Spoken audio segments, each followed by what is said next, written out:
The ancient stone walls of St. Aldhelm's Cathedral loomed before Dr. Samuel Merrick, their weathered surfaces etched with the passage of countless centuries.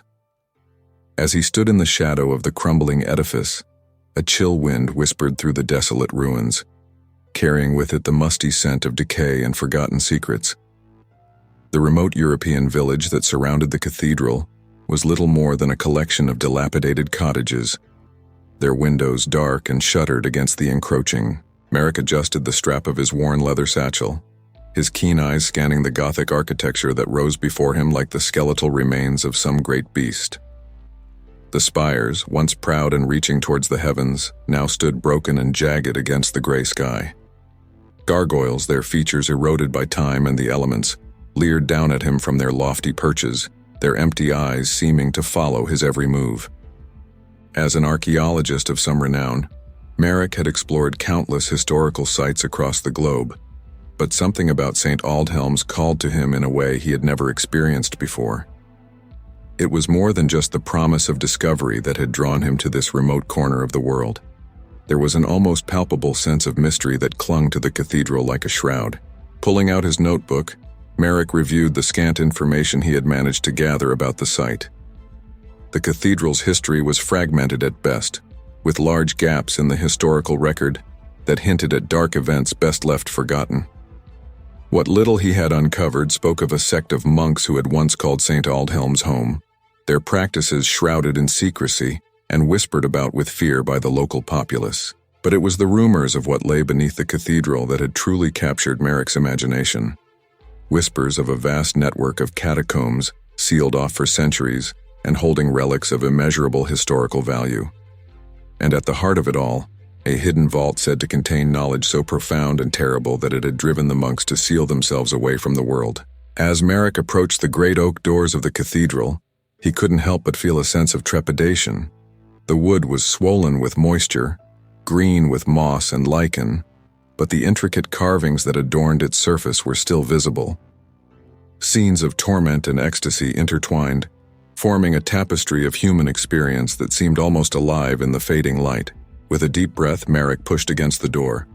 For a moment it resisted, as if the very stones of the cathedral were trying to keep their secrets hidden. Then, with a groan that echoed through the empty courtyard, the door swung inward, revealing the cavernous interior of St. Aldhelm's. The air inside was thick with dust and the musty odor of long-abandoned places. Shafts of wan light filtered through the shattered stained glass windows, casting eerie, multicolored patterns across the floor. Rows of rotting pews stretched before him, leading to an altar that stood like an island in a sea of shadows. Merrick's footsteps echoed hollowly as he made his way down the central aisle, his eyes darting from one darkened corner to another. Despite the rational part of his mind insisting that he was alone, he couldn't shake the feeling of being watched. The statues of saints that lined the walls seemed to turn their heads as he passed, their stone eyes following his progress with silent judgment. As he approached the altar, Merrick's attention was drawn to a series of strange markings carved into its base. They were unlike any language or script he had encountered in his years of study, a collection of swirls and angles that seemed to shift and change even as he tried to focus on them. Pulling out his camera, he began to document the markings, the flash of his camera momentarily illuminating the darkness. It was then that he heard it. A whisper so faint that at first he thought it was merely the wind finding its way through some unseen crack. But as he strained his ears, the whisper grew more distinct, a collection of voices speaking in a language he couldn't understand but that filled him with an inexplicable sense of dread. Merrick spun around, his heart pounding in his chest, but the cathedral remained as empty and silent as before. And yet he could still hear them, the whispers that seemed to come from everywhere and nowhere at once, growing in intensity with each passing moment. Forcing himself to focus, Merrick turned his attention back to the altar. The markings he had been studying now seemed to pulse with a faint, otherworldly light. As he watched, mesmerized, the stone began to shift and move, revealing a hidden passage that spiraled down into the darkness beneath the cathedral.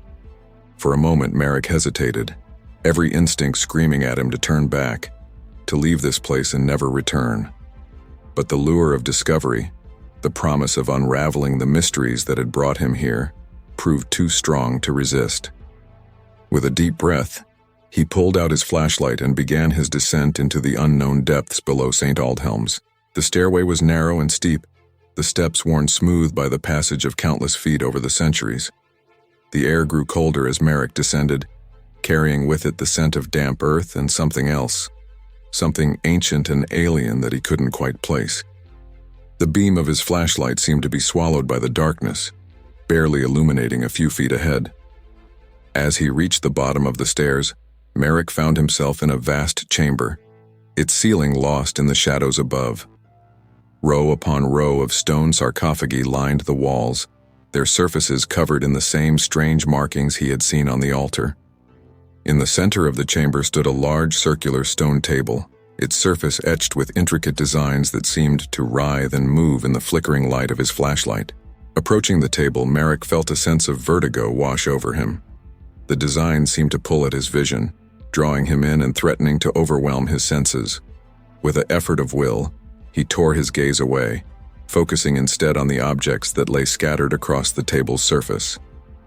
There were books bound in materials he couldn't identify, their pages filled with text in the same indecipherable script he had seen before.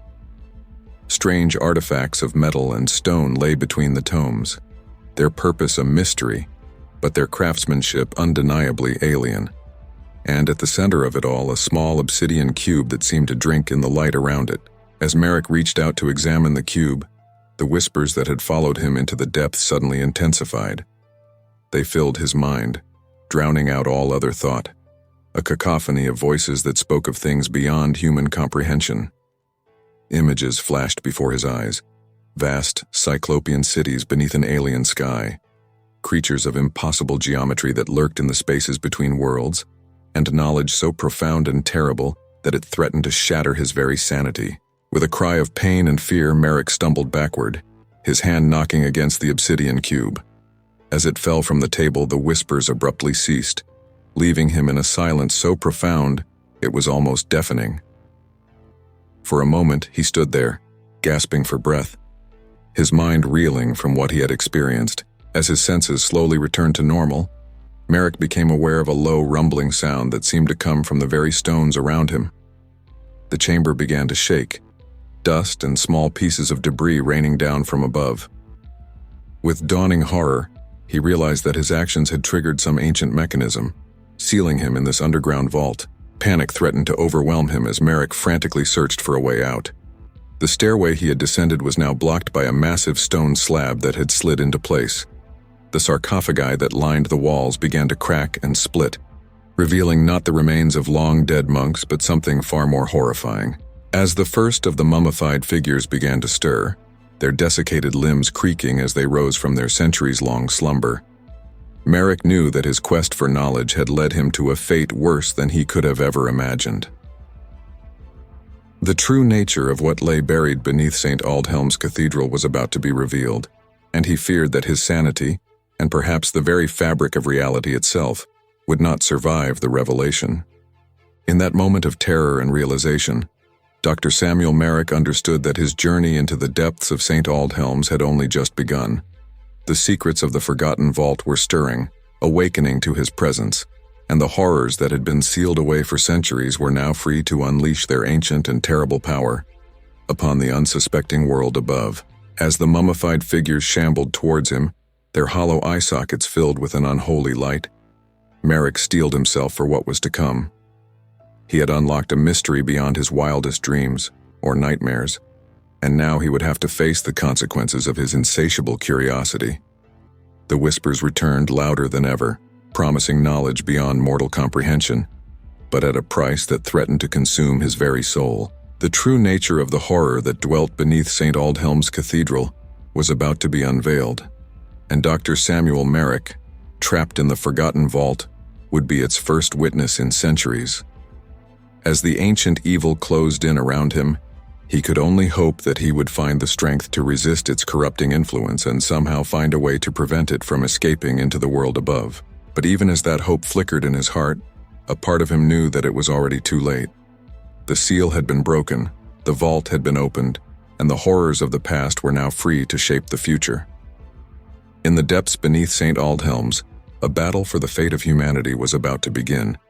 with Dr. Samuel Merrick caught at its very center. The journey into madness and terror had only just begun, and the true test of Merrick's sanity and will lay in the darkness ahead. As the first of the mummified figures reached out with desiccated hands to grasp him, Merrick knew that his life would never be the same again. The forgotten vault had claimed its first victim, and it hungered for more. The desiccated hands of the mummified figures closed around Dr. Samuel Merrick's arms, their grip surprisingly strong for creatures that had lain dormant for centuries. The archaeologist's mind reeled, caught between scientific curiosity and primal terror as he struggled against their grasp. The air in the underground chamber grew thick with the scent of decay and something else, an otherworldly musk that seemed to seep from the very stones themselves. As Merrick fought to free himself, his eyes darted frantically around the chamber, searching for any means of escape. The walls, which had seemed solid and impenetrable moments before, now appeared to undulate in the flickering light of his fallen flashlight. Shadows danced and twisted, taking on forms that defied rational explanation. Suddenly, a sharp pain lanced through Merrick's skull, causing him to cry out in agony.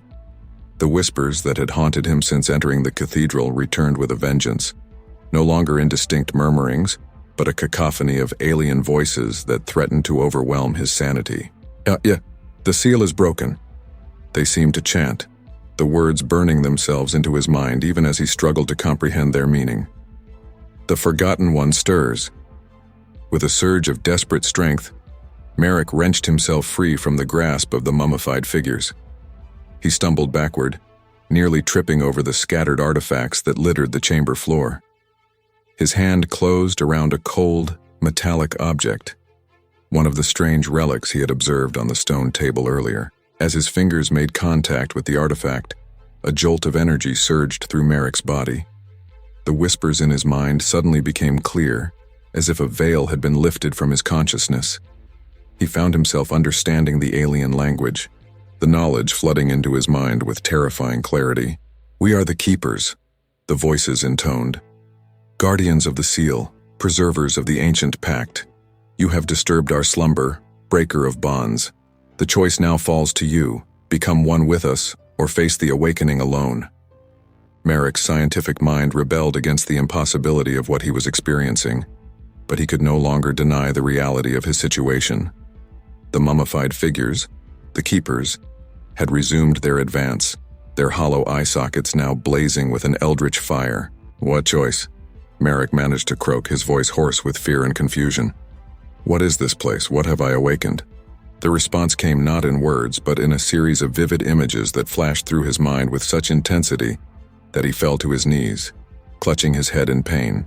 He saw the cathedral as it had been centuries ago, a place of worship not for any Christian god, but for something far older and more terrible. The monks who had dwelt here were not men of faith, but occultists who had stumbled upon knowledge that was never meant for mortal minds. In their arrogance, they had sought to harness the power of an entity that existed beyond the boundaries of time and space, a being of such cosmic significance that even to perceive a fraction of its true nature was to invite madness. The Forgotten One, they had called it, for it predated human memory and defied categorization within any known pantheon. Merrick witnessed the ritual that had gone so horribly wrong, the summoning that had briefly torn the veil between worlds and allowed a fragment of the Forgotten One to manifest within the cathedral's crypt. He felt the monks' terror as they realized the magnitude of their mistake, their desperate efforts to contain what they had unleashed. The images shifted, showing the creation of the vault, a prison fashioned from arcane geometries and eldritch magic. The monks had sacrificed themselves, pouring their life essence into the seal to keep the fragment of the Forgotten One contained. They had become the Keepers, their consciousness preserved in these mummified husks, eternally vigilant against the day when their vigil might be disturbed. As the vision faded, Merrick found himself once again in the present, gasping for breath on the cold stone floor of the vault. The Keepers surrounded him, their withered faces now bearing expressions of grim determination. "You have seen the truth," the whispers resumed. "The choice remains: join us in our eternal vigil, or attempt to face what lies beyond alone. But know this: the seal has been weakened by your intrusion. The Forgotten One stirs in its prison, and its influence already seeps into the world above. Merrick's mind raced, trying to process the implications of what he had learned. The rational part of him wanted to dismiss it all as a hallucination, a trick of the mind brought on by the stress and unusual environment. But he could not deny the tangible presence of the keepers, nor the otherworldly energy that pulsed through the relic in his hand. "If I refuse," he asked, already dreading the answer. "Then you will be cast out," came the reply. "To face the consequences of what you have set in motion. The fragment of the Forgotten One will seek a vessel, a mind to corrupt and inhabit. It will twist the fears and desires of those it touches, warping reality to suit its unfathomable purpose." Merrick staggered to his feet, his legs unsteady beneath him. The weight of the choice before him seemed unbearable. To join the keepers would mean sacrificing his life, his identity, to become part of this eternal vigilance. But to refuse, the image of the Forgotten One's influence spreading beyond the confines of the vault, infecting the world above with its alien madness, filled him with a terror beyond anything he had ever known. "There must be another way," Merrick insisted, his voice gaining strength as his academic mind began to assert itself. "You've contained this entity for centuries. Surely there's a way to strengthen the seal, to repair the damage I've inadvertently caused." The keepers remained silent for a long moment, their fiery gazes fixed upon him. When the whispers came again, they held a note of grudging respect. "You show wisdom, breaker of bonds. Perhaps there is more to you than we first perceived. But know this, to undo what has been done will require sacrifice. The seal was forged with life essence, and only through the willing surrender of a mortal soul can it be made whole again."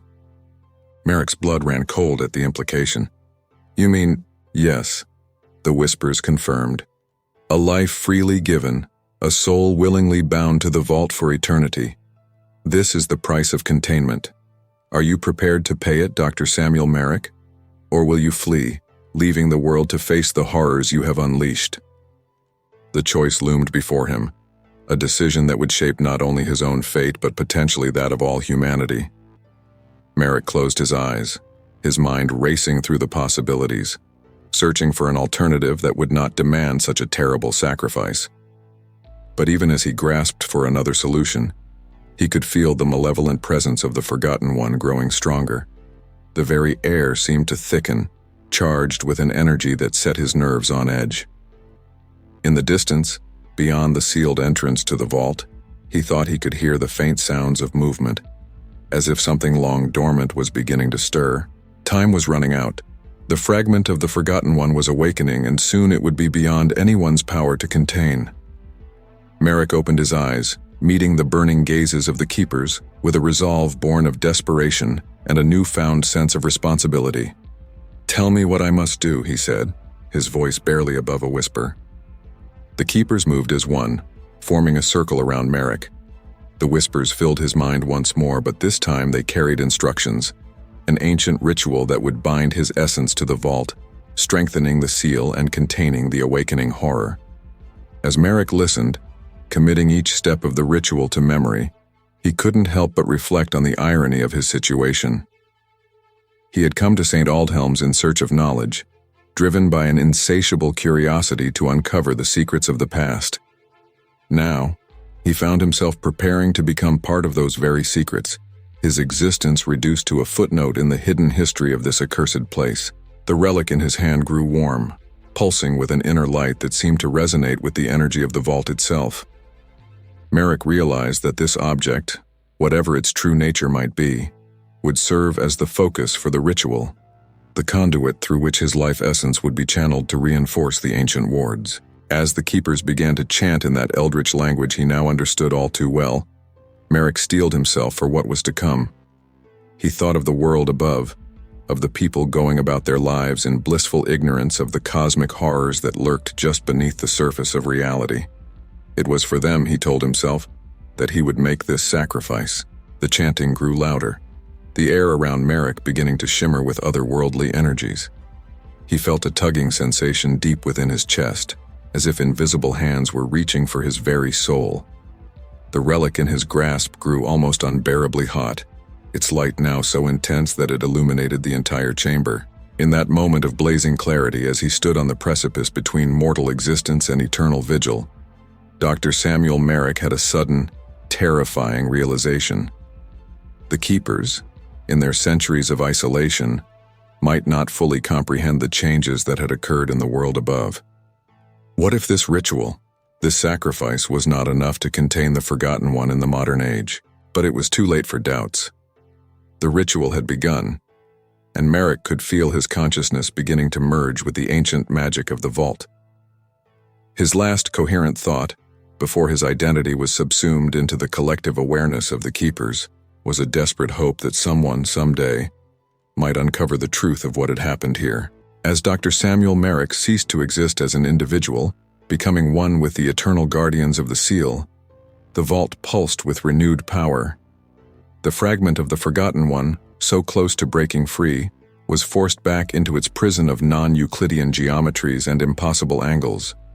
But even as the immediate threat was contained, a subtle tremor ran through the foundations of St. Aldhelm's Cathedral.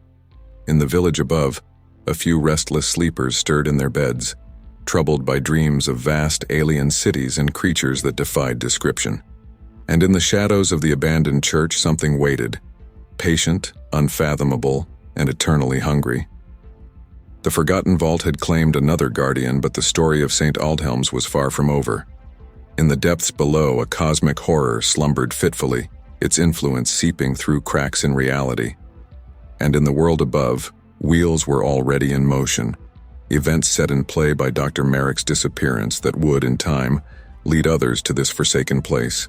The stage was set for a new chapter in this eldritch tale, a story of cosmic terror, forbidden knowledge, and the thin veil that separates humanity from the horrors that lurk just beyond the boundaries of sanity. The disappearance of Dr. Samuel Merrick did not go unnoticed in the world above. As days turned to weeks with no word from the renowned archaeologist, concern grew among his colleagues and loved ones. Dr. Elizabeth Harker, Merrick's research assistant and protege, found herself drawn inexorably into the mystery of her mentor's fate. Elizabeth sat in her cramped office at the university, surrounded by stacks of papers and ancient tomes.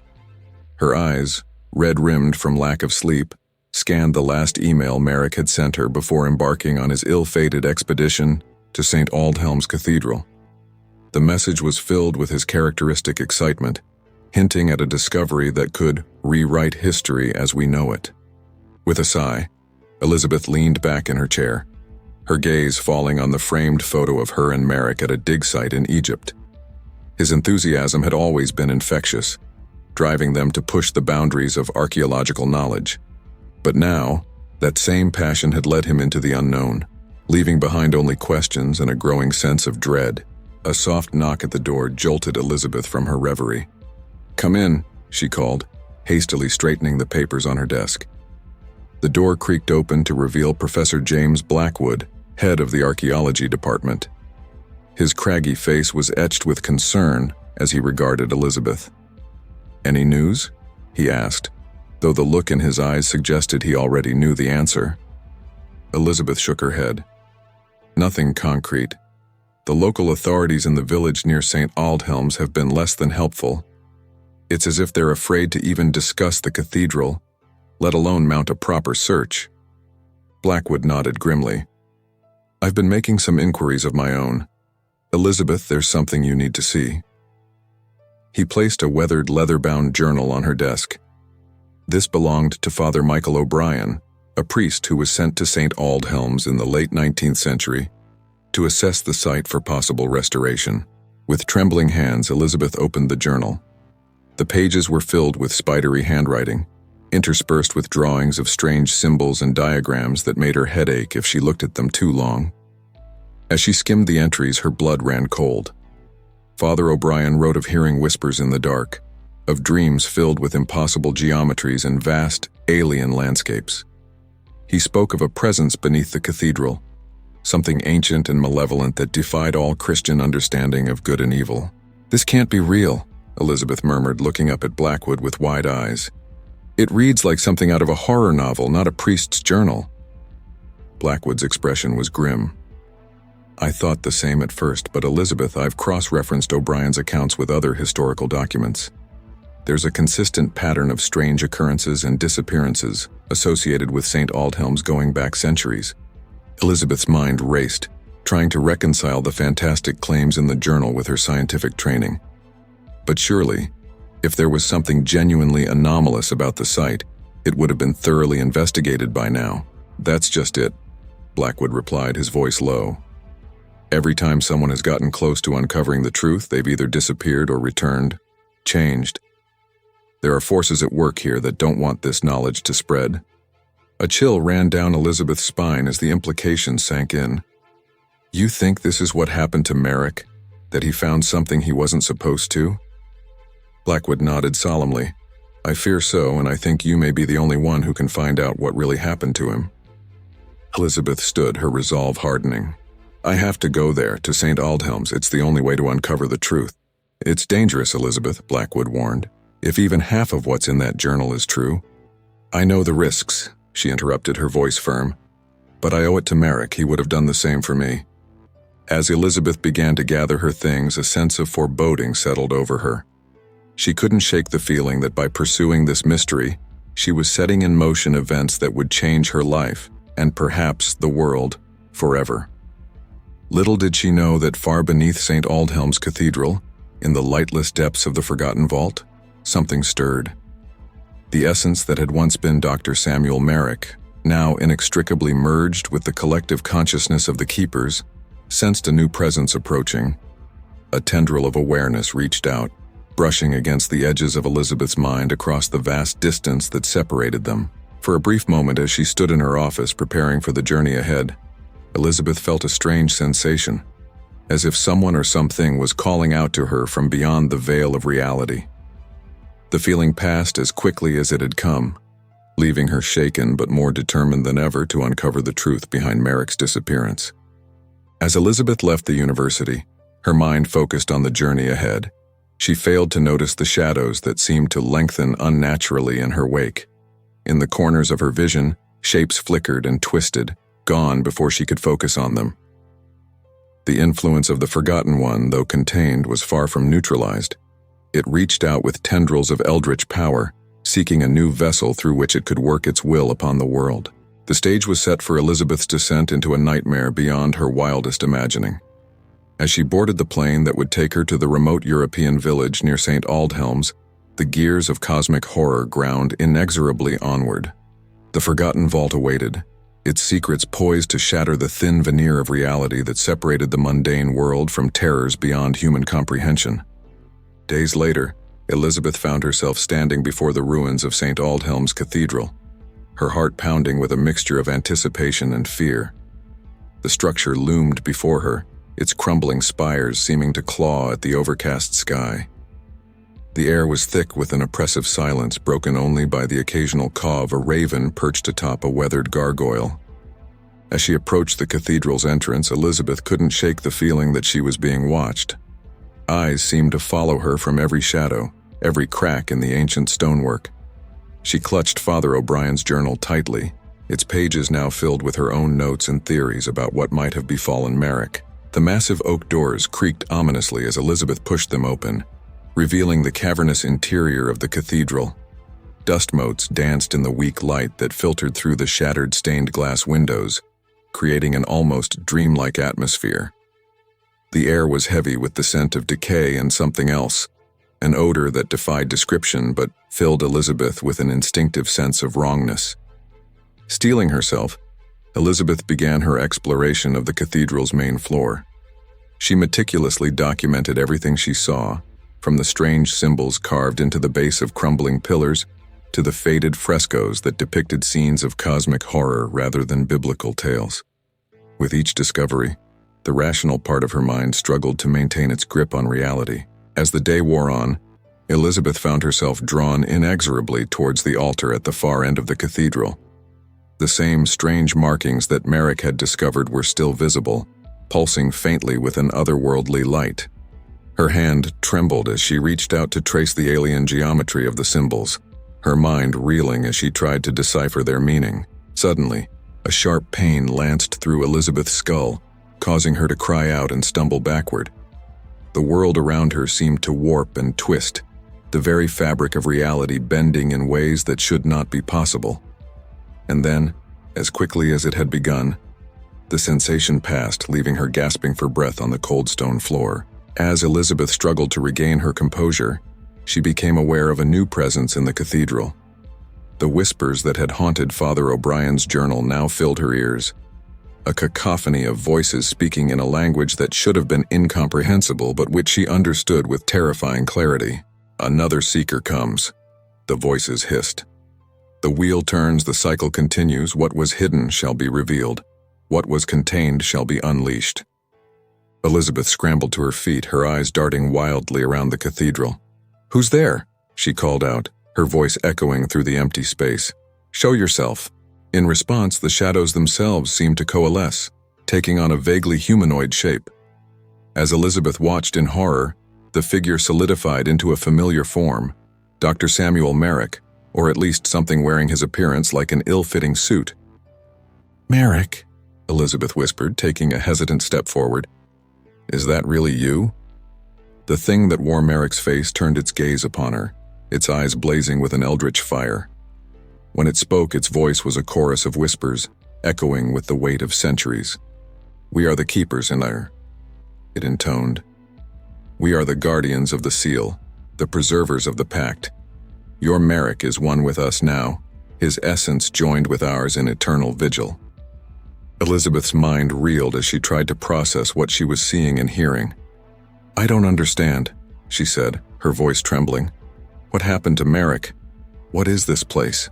The keeper that wore Merrick's face gestured around the cathedral, its movements jerky and unnatural. "This is but the surface, the mask that hides the true horror beneath. Your Merrick discovered the forgotten vault, and in doing so, he awakened that which should have remained sleeping." As the keeper spoke, the air around Elizabeth shimmered and she found herself assailed by visions of what had transpired in the depths below. She saw Merrick's descent into the catacombs, his confrontation with the mummified guardians, and his ultimate sacrifice to contain the awakening fragment of the Forgotten One. Tears streamed down Elizabeth's face as the full weight of Merrick's fate crashed down upon her. "There must be a way to save him," she pleaded, "to undo what's been done." The keeper's expression remained impassive, its burning gaze fixed upon her. "There is no undoing, no salvation. The choice was made, the price paid. But now, Seeker, you stand at the same crossroads. The seal weakens, the Forgotten One stirs. Will you take up the mantle of guardian, or will you flee, leaving the world to face the horrors that lurk beyond the veil?" Elizabeth's mind raced, torn between her desire to save Merrick and the terrifying implications of what she had learned. The fate of the world hung in the balance, with forces beyond human comprehension threatening to break free from their ancient prison.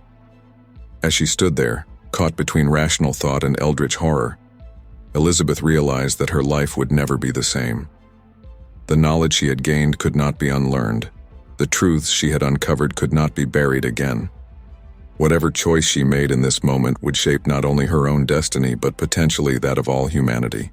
The keeper extended a hand, its flesh seeming to shift and ripple in impossible ways. "Come," it whispered, its voice now a blend of the alien chorus and Merrick's familiar tones. "See what lies beneath, and make your choice." With a deep breath, Elizabeth steeled herself for what was to come. She reached out, her fingers intertwining with those of the thing that had once been her mentor. As their hands touched, reality itself seemed to buckle and warp around them. In a dizzying instant, Elizabeth found herself plunging into the depths beneath St. Aldhelm's Cathedral, descending into the heart of the Forgotten Vault. The horrors that awaited her there would test the very limits of her sanity, forcing her to confront truths that no mortal mind was meant to comprehend. As the last vestiges of the familiar world fell away, Elizabeth Harker prepared to face the ultimate challenge, a confrontation with cosmic forces that would determine the fate of reality itself. The next chapter of the Forgotten Vault's dark saga was about to unfold, with consequences that would echo across time and space. The world twisted and warped around Elizabeth Harker as she plummeted through impossible geometries, guided by the entity that wore the face of her mentor, Dr. Samuel Merrick. Time and space lost all meaning in this descent, and Elizabeth felt her sanity fraying at the edges as her mind struggled to comprehend the non-Euclidean nightmare that surrounded her. When at last the dizzying fall came to an end, Elizabeth found herself standing in a vast chamber that defied all logic. The walls seemed to breathe, pulsing with an otherworldly light that hurt her eyes to look at directly. Strange, angular structures floated in midair, rotating slowly around a central point that appeared to be everywhere and nowhere at once. The keeper that had led her here, the amalgamation of Merrick and the ancient guardians, stood beside her, its form flickering and shifting as if unable to maintain a consistent shape in this realm of chaos. "Behold," it intoned, its voice a cacophony of whispers that seemed to come from every direction at once. "The true nature of the forgotten vault, the prison that holds back that which would unmake reality itself." Elizabeth's scientific mind rebelled against what her senses were telling her. This place should not, could not, exist. And yet, here she stood, witnessing firsthand the impossible geometries and alien physics that governed this pocket of unreality. "What is this place?" she managed to ask, her voice sounding small and insignificant in the vast, pulsating chamber. "How can this exist beneath a cathedral?" The keeper's burning gaze fixed upon her, and when it spoke, Elizabeth could hear Merrick's voice more prominently among the chorus of whispers. "The cathedral is but an anchor point, a tether to your reality. This vault exists in the spaces between dimensions, a construct forged by beings beyond human comprehension to contain a force equally unfathomable." As the keeper spoke, the chamber around them shifted, the impossible architecture rearranging itself to form new patterns that hurt Elizabeth's mind to look upon. In the center of it all, a pulsating mass of darkness began to coalesce, its edges blurring and sharpening in a rhythm that matched the beating of Elizabeth's heart. "Behold," the keeper intoned, gesturing towards the writhing darkness. "The fragment of the Forgotten One, the cosmic horror that would reshape your world in its image, if ever it were to break free." Elizabeth felt an overwhelming urge to flee, to close her eyes and pretend that none of this was real. But she forced herself to look, to bear witness to the truth that lay hidden beneath layers of reality. As she gazed upon the pulsating darkness, she began to perceive shapes within it, vast alien geometries that seemed to fold in on themselves in ways that should not be possible. And then, without warning, the darkness looked back. A presence crashed into Elizabeth's mind with the force of a tidal wave, threatening to sweep away her very sense of self. Visions of cosmic horror flooded her consciousness. Vast, dead cities beneath alien suns, creatures of such immense scale that planets were but motes of dust beneath their feet, and knowledge so profound and terrible that it threatened to shatter the very foundations of her understanding of the universe. Elizabeth screamed, falling to her knees as she clutched her head in agony. The keeper placed a hand on her shoulder, its touch simultaneously comforting and revolting. "You begin to understand now," it said, its voice cutting through the maelstrom in her mind. "This is the truth we guard, the horror we contain. Your Merrick made his choice to become one with us, to add his essence to the seal that holds back oblivion." Gasping for breath, Elizabeth looked up at the thing that wore Merrick's face. "How?" she managed to choke out. "How can anyone choose this?" The keeper's expression shifted, and for a moment Elizabeth saw a flicker of the man she had known, compassionate, driven by an unquenchable thirst for knowledge. "Because the alternative is unthinkable," it replied, Merrick's voice dominant among the whispers. "If the Forgotten One were to break free, it would remake reality in its image. Everything you know, everything you love, would be unmade and reshaped into something beyond comprehension." As the keeper spoke, the chamber around them continued to shift and change. Elizabeth saw glimpses of other times, other places, moments in history when the seal had weakened, when fragments of the cosmic horror had seeped into the world above. She witnessed the birth of cults and secret societies dedicated to the worship of entities beyond human understanding, the creation of artifacts imbued with eldritch power, and the slow corruption of minds touched by knowledge they were never meant to possess. "The cycle continues," the keeper intoned, its gaze fixed upon the swirling darkness at the center of the chamber. Seekers of knowledge come, drawn by the whispers of secrets beyond mortal ken. Some flee, their minds shattered by what they have witnessed. Others, like your Merrick, choose to join us in our eternal vigil. Elizabeth struggled to her feet, her mind reeling from the onslaught of information and cosmic horror. "And now it's my turn to choose," she said, her voice barely above a whisper. "To become like you, or to leave and try to forget what I've seen." The keeper nodded, its form rippling and shifting. "The choice is yours, as it has always been. But know this, the seal weakens with each passing moment. The rituals that have contained the Forgotten One for centuries are losing their power in this age of reason and science. Soon a choice must be made that will determine the fate of your world." As if in response to the keeper's words, a tremor ran through the impossible architecture of the vault. The pulsating darkness at the center of the chamber seemed to expand, its edges pushing against the constraints of its prison. Elizabeth felt a surge of terror as she realized the full implications of what she was witnessing. "It's breaking free," she gasped, taking an involuntary step back. "The seal is failing." The keeper's burning gaze met hers, and Elizabeth saw a reflection of her own fear in those otherworldly eyes. "Yes," it confirmed, its voice a chorus of dread. "The old ways are no longer enough. The Forgotten One grows stronger, feeding on the fears and desires of a world that has forgotten how to believe in cosmic horrors. A new solution must be found, a new sacrifice made to reinforce the seal." Elizabeth's mind raced, her scientific training warring with the eldritch knowledge that had been forced upon her. "There has to be another way," she insisted. "Something beyond just adding more guardians to a failing system." As she spoke, an idea began to form in the depths of her mind, a terrible, desperate plan that might just offer a chance at salvation. But the price would be unimaginable. The keeper cocked its head, regarding Elizabeth with a mixture of curiosity and growing hope. "You have a proposal?" it asked, Merrick's voice rising above the whispers. "Speak, seeker. In this realm, thoughts become reality. If you have conceived of a solution, it may yet be possible." Elizabeth took a deep breath, steeling herself for what she was about to suggest. "The Forgotten One feeds on fear, on the unknown," she began, her voice gaining strength as she spoke. "But what if we were to bring it into the light? Not fully unleash it, but expose it to the world in a controlled way?" The vault itself seemed to hold its breath as Elizabeth outlined her plan.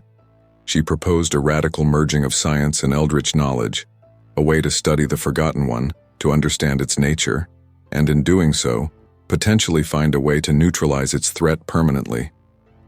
"We've been hiding this knowledge for centuries," Elizabeth argued, her eyes blazing with determination. "But in doing so, we've allowed it to fester and grow stronger in the shadows. What if we brought it into the open, used the tools of modern science to analyze it, to find its weaknesses?" The keeper listened in stunned silence, its form flickering between Merrick's familiar visage and something far more alien. When it finally spoke, its voice was a blend of awe and terror. "What you propose is dangerous beyond measure," it said. "To expose even a fraction of the Forgotten One to your world could have catastrophic consequences." "I know the risks," Elizabeth replied, her resolve hardening. "But the alternative is to watch that seal fail completely. At least this way, we have a chance, however small, of finding a permanent solution." As Elizabeth's words echoed through the impossible chamber, the very fabric of the forgotten vault seemed to ripple and shift. The pulsating darkness at the center of the room writhed and twisted, as if sensing the monumental decision that hung in the balance. The keeper was silent for a long moment, its burning gaze fixed upon Elizabeth. When it finally spoke, its voice was a chorus of countless guardians who had come before. "In all the centuries we have stood vigil, none have proposed such a daring plan. It is fraught with peril, but perhaps it is the only way forward." Elizabeth felt a surge of hope, tempered by the weight of responsibility that now rested upon her shoulders. "Then you'll help me?" she asked. You'll allow me to bring this knowledge back to the surface, to assemble a team that can study the Forgotten One safely?" The keeper nodded slowly, its form solidifying into a more stable version of Merrick's appearance. "We will aid you in this endeavor," it said, "but know that the consequences of failure are beyond your darkest nightmares. If the Forgotten One breaks free completely, reality as you know it will cease to exist."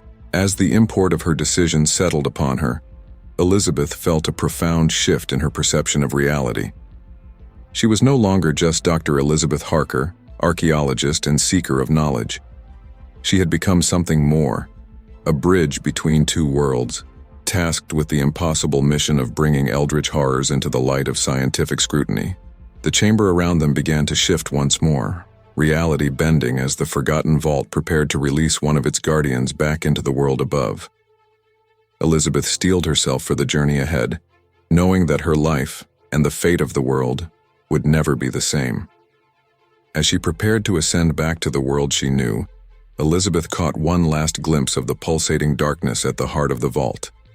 For a brief, terrifying moment, she thought she saw something looking back at her, a vast, alien intelligence that defied comprehension, and in that instant she understood the true magnitude of the task that lay ahead. The ascent back to St. Aldhelm's Cathedral was a blur of impossible geometries and mind-bending visions. When Elizabeth finally found herself standing once more before the ancient altar, she felt as if she had aged a lifetime in the span of a few hours. The keeper stood beside her, its form now a perfect replica of Merrick as she had last seen him. "Remember," it said, its voice a mixture of her mentor's familiar tones and the eldritch whispers of countless guardians. "You carry with you now knowledge that could save or doom your world. Choose your confidants wisely, for the Forgotten One has many servants who would seek to hasten its awakening." Elizabeth nodded, the weight of her newfound responsibility settling heavily upon her shoulders. As she turned to leave the cathedral, she cast one last look at the thing that wore Merrick's face. "I'll find a way to save you," she promised. "All of you." The keeper's expression softened for a moment, a flicker of Merrick's old warmth shining through. "We know you will try," it said. "But remember, Elizabeth, in the face of cosmic horror, sometimes the only victory is in holding back the darkness for one more day." With those final words echoing in her mind, Elizabeth stepped out of St. Aldhelm's Cathedral and into a world that would never again look the same to her. The sun was setting, casting long shadows across the overgrown churchyard, and for a moment, Elizabeth thought she saw those shadows move in ways that defied natural law. As she made her way back to the village, her mind raced with plans and contingencies. She would need to assemble a team, brilliant minds from various fields who could be trusted with the earth-shattering truth she now possessed. And she would need resources, a secure facility where they could conduct their research without risking exposure to the wider world. But even as she planned, a part of Elizabeth's mind remained in that impossible vault, forever changed by what she had witnessed. She knew that the road ahead would be fraught with danger, that every step would be a battle against forces beyond human comprehension. Yet as the last light of day faded and the stars began to appear in the darkening sky, Elizabeth Harker felt a glimmer of hope. For in the face of cosmic horror and eldritch truth, she had found a purpose, a mission that would push the boundaries of science and reality itself. The next chapter in the saga of the Forgotten Vault was about to begin, and with it, a new age of discovery and terror that would reshape the world in ways no one could possibly imagine. The weeks following Elizabeth Harker's return from St. Aldhelm's Cathedral passed in a blur of feverish activity. Her mind, forever altered by her encounter with the cosmic horror that lurked beneath the ancient stones, raced with plans and possibilities. The weight of her newfound knowledge pressed down upon her, driving her forward with a desperate urgency. Elizabeth's first task was to secure funding and resources for her unprecedented research project. She crafted a carefully worded proposal, hinting at groundbreaking discoveries in the field of theoretical physics and consciousness studies, without revealing the true nature of what she intended to study. Her reputation, combined with the mysterious disappearance of the renowned Dr. Merrick, lent weight to her words, After a series of clandestine meetings with representatives from various scientific institutions and government agencies, Elizabeth found herself with a black budget and a mandate to assemble a team of the brightest minds in their respective fields. The facility they provided her was a marvel of modern technology, a sprawling underground complex nestled in a remote mountain range, far from prying eyes. As Elizabeth stood in the control room of her new laboratory, surrounded by banks of humming computers and gleaming scientific equipment, she couldn't help but feel a sense of vertigo. How quickly the world had changed around her, all because of what she had witnessed in the depths of the forgotten vault. "Dr. Harker?" A voice called from behind her, jolting Elizabeth from her reverie. She turned to see Dr. Alexei Volkov, a brilliant Russian quantum physicist she had recruited for the project. His piercing blue eyes regarded her with a mixture of curiosity and concern. "The team is assembled in the conference room as you requested." Elizabeth nodded, steeling herself for the task ahead. "Thank you, Alexei. I'll be there shortly." As she made her way through the sterile corridors of the facility, Elizabeth's mind wandered to the diverse group of individuals she had brought together.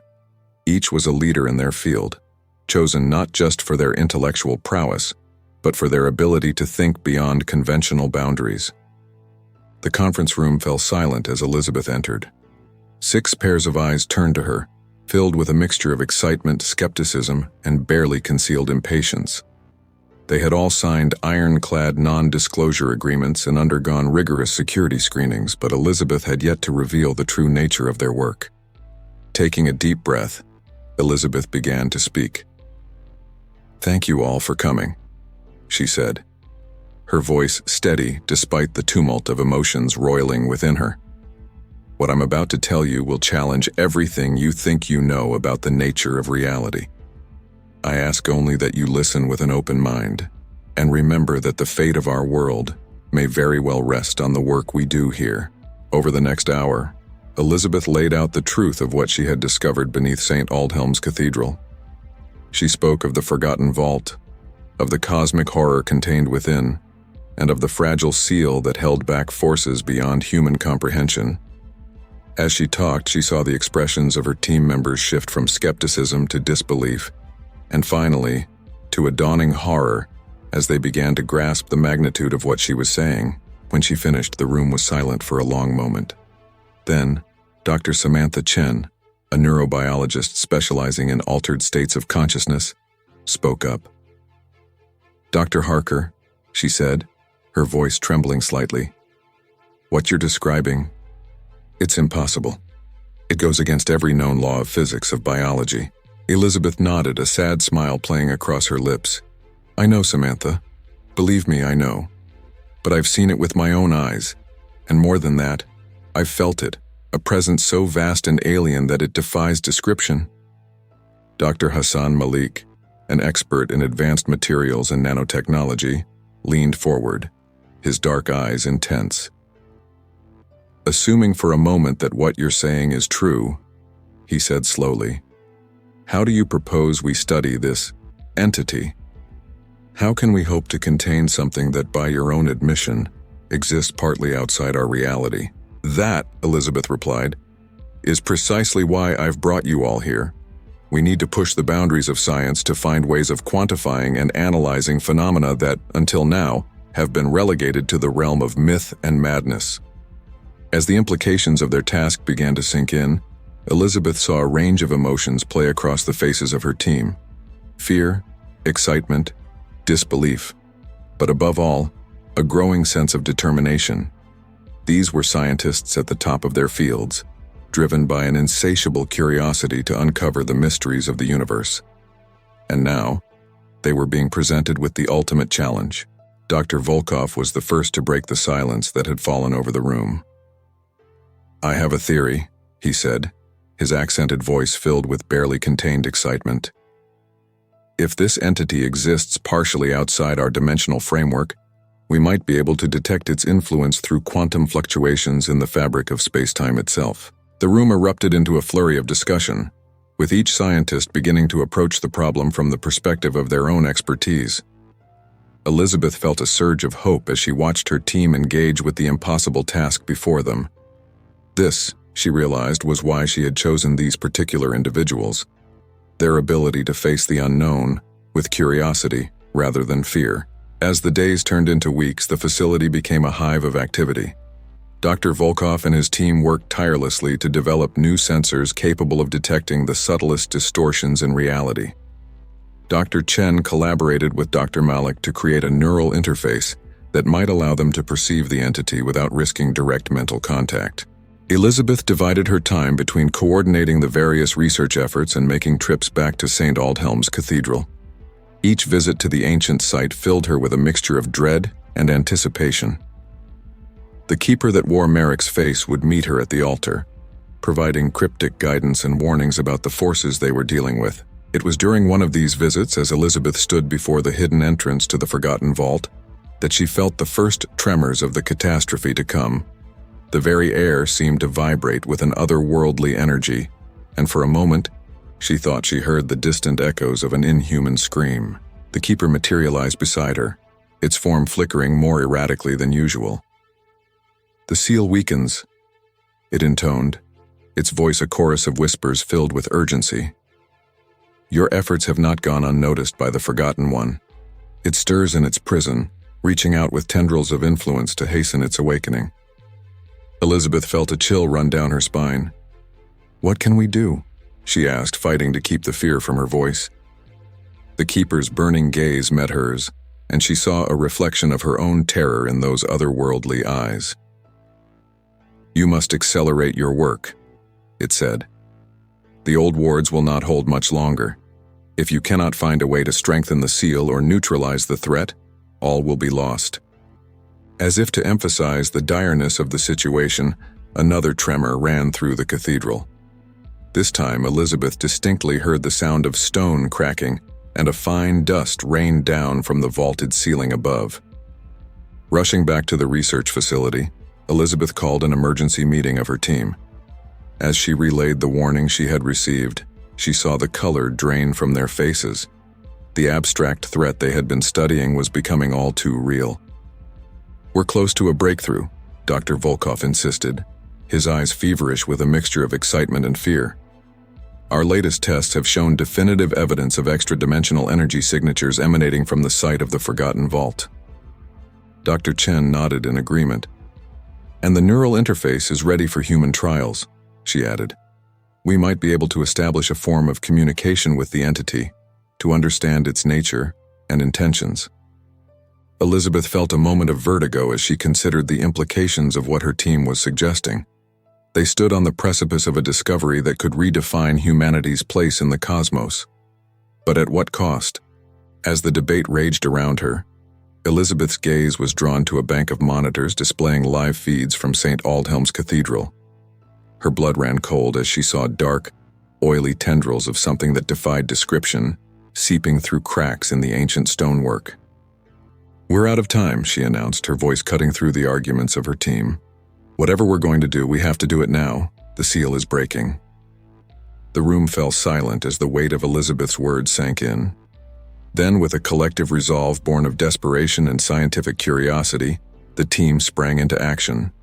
Equipment was hastily loaded onto transport vehicles, and within hours, a convoy was racing towards St. Aldhelm's Cathedral. As they drew near to the ancient site, Elizabeth felt a sense of wrongness growing in the pit of her stomach. The sky above the cathedral had darkened to an unnatural twilight, shot through with flashes of eldritch energy that hurt the eyes to look upon directly. The team worked with frantic efficiency to set up their equipment in the shadow of the looming cathedral. Dr. Volkov's sensors immediately began registering off-the-chart readings, while Dr. Chen prepared the neural interface for its first true test.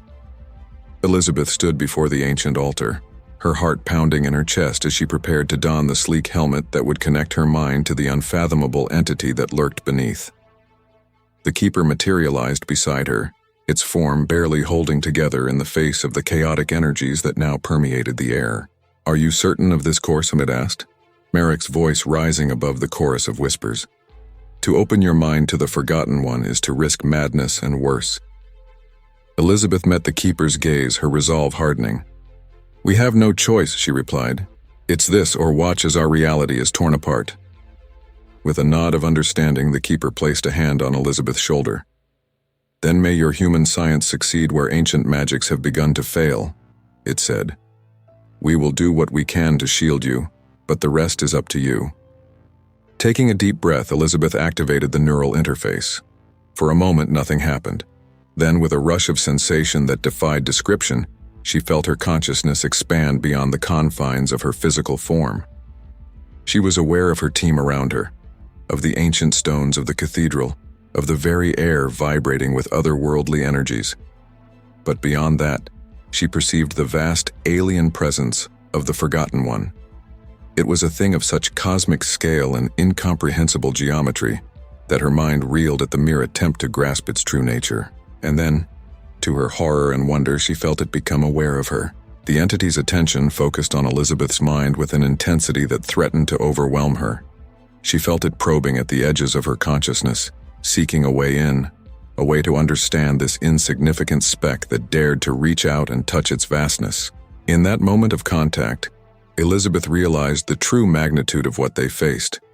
The Forgotten One was not simply a threat to their world. It was a force capable of reshaping reality itself, of unmaking the very laws that governed existence.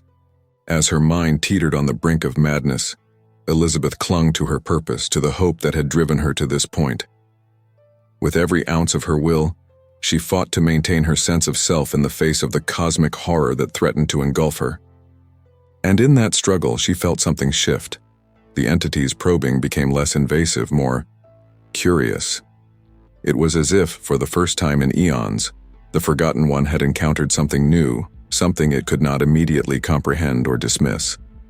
With a sudden flash of insight, Elizabeth understood. The entity, for all its vast power and alien nature, was lonely.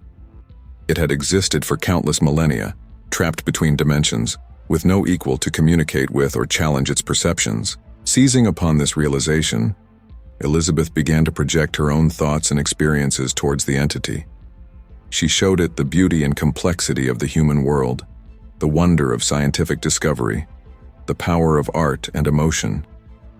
She offered it a glimpse of a reality rich with diversity and potential, so different from the cold, empty cosmos it had known. For what felt like an eternity, Elizabeth's mind danced on the razor's edge between enlightenment and oblivion. She felt the entity's vast intellect grappling with the concepts she presented, its unfathomable awareness expanding to encompass new possibilities. And then, with a sensation that defied description, Elizabeth felt the entity recede. The pressure on her mind eased, and she became aware of her physical surroundings once more. She found herself on her knees before the altar, the neural interface helmet smoking slightly as it struggled to process the impossible data it had received. Her team rushed to her side, their faces a mixture of concern and awe. Dr. Volkov was the first to speak, his voice trembling with excitement. "The readings, Dr. Harker, you won't believe what we've recorded. The energy signatures, the quantum fluctuations, it's beyond anything we could have imagined." But Elizabeth's attention was focused on the keeper, which stood before her with an expression of wonder on its flickering visage. "You have done the impossible," it said, its voice a chorus of astonishment. "The seal, it has been transformed, strengthened in a way we never thought possible." As the import of the keeper's words sank in, Elizabeth felt a wave of relief wash over her. They had done it. Through a combination of human science and sheer force of will, they had found a way to communicate with the cosmic entity, and in doing so, had changed its very nature. But even as she basked in the glow of their success, Elizabeth knew that this was only the beginning. The Forgotten One still existed, its vast power still a potential threat to reality. But now, perhaps, there was hope for understanding, for finding a way to coexist with the cosmic forces that lurked beyond the veil of human perception. As the first rays of dawn began to peek over the horizon, bathing St. Aldhelm's Cathedral in a soft golden light, Elizabeth Harker stood with her team, ready to face the new challenges that lay ahead. The world had changed irrevocably, the boundaries between science and the supernatural forever blurred. The next chapter in the saga of the Forgotten Vault was about to begin, and with it, a new era of discovery that would push the limits of human understanding to their very brink. The cosmic horror that had once threatened to unmake reality had become a gateway to knowledge beyond imagining, and Elizabeth Harker stood at the threshold, ready to lead humanity into an uncertain but wondrous future. In the days following the momentous contact with the Forgotten One, an uneasy calm settled over St. Aldhelm's Cathedral and the surrounding area. The oppressive atmosphere that had hung over the site for centuries seemed to have lifted, replaced by an air of expectant tension. It was as if the very fabric of reality held its breath, waiting to see what would emerge from this unprecedented interaction between humanity and a cosmic entity. Dr. Elizabeth Harker found herself at the center of a whirlwind of activity. Her team worked around the clock, analyzing the vast amounts of data gathered during the contact event. The sensors Dr. Volkov had designed captured readings that defied conventional scientific understanding, hinting at principles of physics that, if proven, would revolutionize humanity's conception of the universe. As Elizabeth pored over the preliminary reports in her makeshift office within the cathedral, she couldn't shake the lingering effects of her mental contact with the Forgotten One. Her dreams were filled with visions of impossible geometries and vast, alien landscapes. Sometimes in the quiet moments between waking and sleeping, she thought she could still hear the entity's thoughts. A distant whisper of concepts too profound for her human mind to fully grasp. A soft knock at the door jolted Elizabeth from her reverie. "Come in," she called, straightening the papers on her desk. Dr. Samantha Chen entered, her usually composed demeanor marred by dark circles under her eyes and a slightly manic glint in her gaze. "Elizabeth," she said without preamble, "you need to see this." Following Samantha to the neurological research station they had set up in what was once the cathedral's nave, Elizabeth felt a growing sense of unease. The banks of computers and medical equipment looked incongruous against the backdrop of ancient stone and faded frescoes. "We've been monitoring your brain activity since the contact event," Samantha explained as she pulled up a series of complex scans on a large monitor. "At first, we thought the anomalous readings were just residual effects from the interface, but look at this." Elizabeth leaned in, her eyes widening as she took in the data before her. The scan showed her neural pathways lighting up in patterns that should have been impossible, areas of her brain communicating in ways that defied current understanding of neurobiology. "What does this mean?" Elizabeth asked, her voice barely above a whisper. Samantha's expression was a mixture of excitement and trepidation. "We're not entirely sure," she admitted, "but it appears that your contact with the entity has fundamentally altered your brain's structure. You're perceiving and processing information in ways that, frankly, shouldn't be possible for a human mind." As the implications of Samantha's words sank in, Elizabeth felt a wave of dizziness wash over her. She gripped the edge of the desk to steady herself, her mind racing with possibilities and potential consequences. "Have you noticed any changes?" Samantha pressed, her scientific curiosity overriding her concern for a moment. "Increased cognitive abilities, altered perceptions, anything out of the ordinary?" Elizabeth opened her mouth to deny any changes, but then hesitated. Now that she thought about it, there had been moments over the past few days when her thinking had seemed different. Solutions to complex problems had come to her with uncanny ease, and she had found herself understanding abstruse scientific concepts that had previously been beyond her grasp. I'm not sure," Elizabeth finally replied. "There have been some things, but I chalked it up to stress and lack of sleep. You don't think... Could I still be connected to it somehow?" Before Samantha could respond, an alarm blared from one of the nearby monitoring stations. Dr. Volkov rushed over, his fingers flying across the keyboard as he pulled up a stream of data. "We're detecting massive energy fluctuations from the vault," he shouted over the alarm. "It's like nothing we've seen before." Elizabeth's heart raced as she joined Alexei at the monitor. The readings were off the charts, indicating a level of extra-dimensional activity that dwarfed even the events of their initial contact with the entity. "We need to get down there," Elizabeth declared, already moving towards the hidden entrance to the Forgotten Vault. "If the seal is failing again..." Her words were cut off as a tremor shook the cathedral, sending dust and small fragments of stone raining down from the vaulted ceiling. The team scrambled to secure their equipment as the shaking intensified. As they reached the entrance to the vault, Elizabeth was met by the flickering form of the keeper. Its expression was one of confusion and what could only be described as awe. "The Forgotten One stirs," it intoned, its voice a chorus of whispers that seemed to come from everywhere at once. But not in anger or hunger as before. It reaches out. It seeks to communicate. Elizabeth felt a surge of both excitement and trepidation. "Communicate with us?" The keeper nodded, its form rippling like a mirage. "Your contact has awakened something within it, a curiosity, a desire to understand. But be warned, Seeker. The mind of such an entity is vast beyond comprehension. To engage with it directly again could shatter your sanity." Steeling herself, Elizabeth turned to her team. "Prepare the neural interface," she ordered. "If it wants to communicate, we need to be ready." As her colleagues rushed to set up the equipment, Elizabeth felt a strange sense of calm settle over her. Despite the danger, despite the unknown consequences of what they were about to attempt, she knew that this was a turning point not just in her own life, but potentially in the history of human understanding. With the interface secured and all safety protocols in place, Elizabeth took a deep breath and activated the system. The world around her faded away as her consciousness expanded, reaching out across the boundaries of dimensionality to touch the vast, alien mind of the Forgotten One. This time the contact was different. Instead of the overwhelming, chaotic rush of her first encounter, Elizabeth felt a sense of curiosity.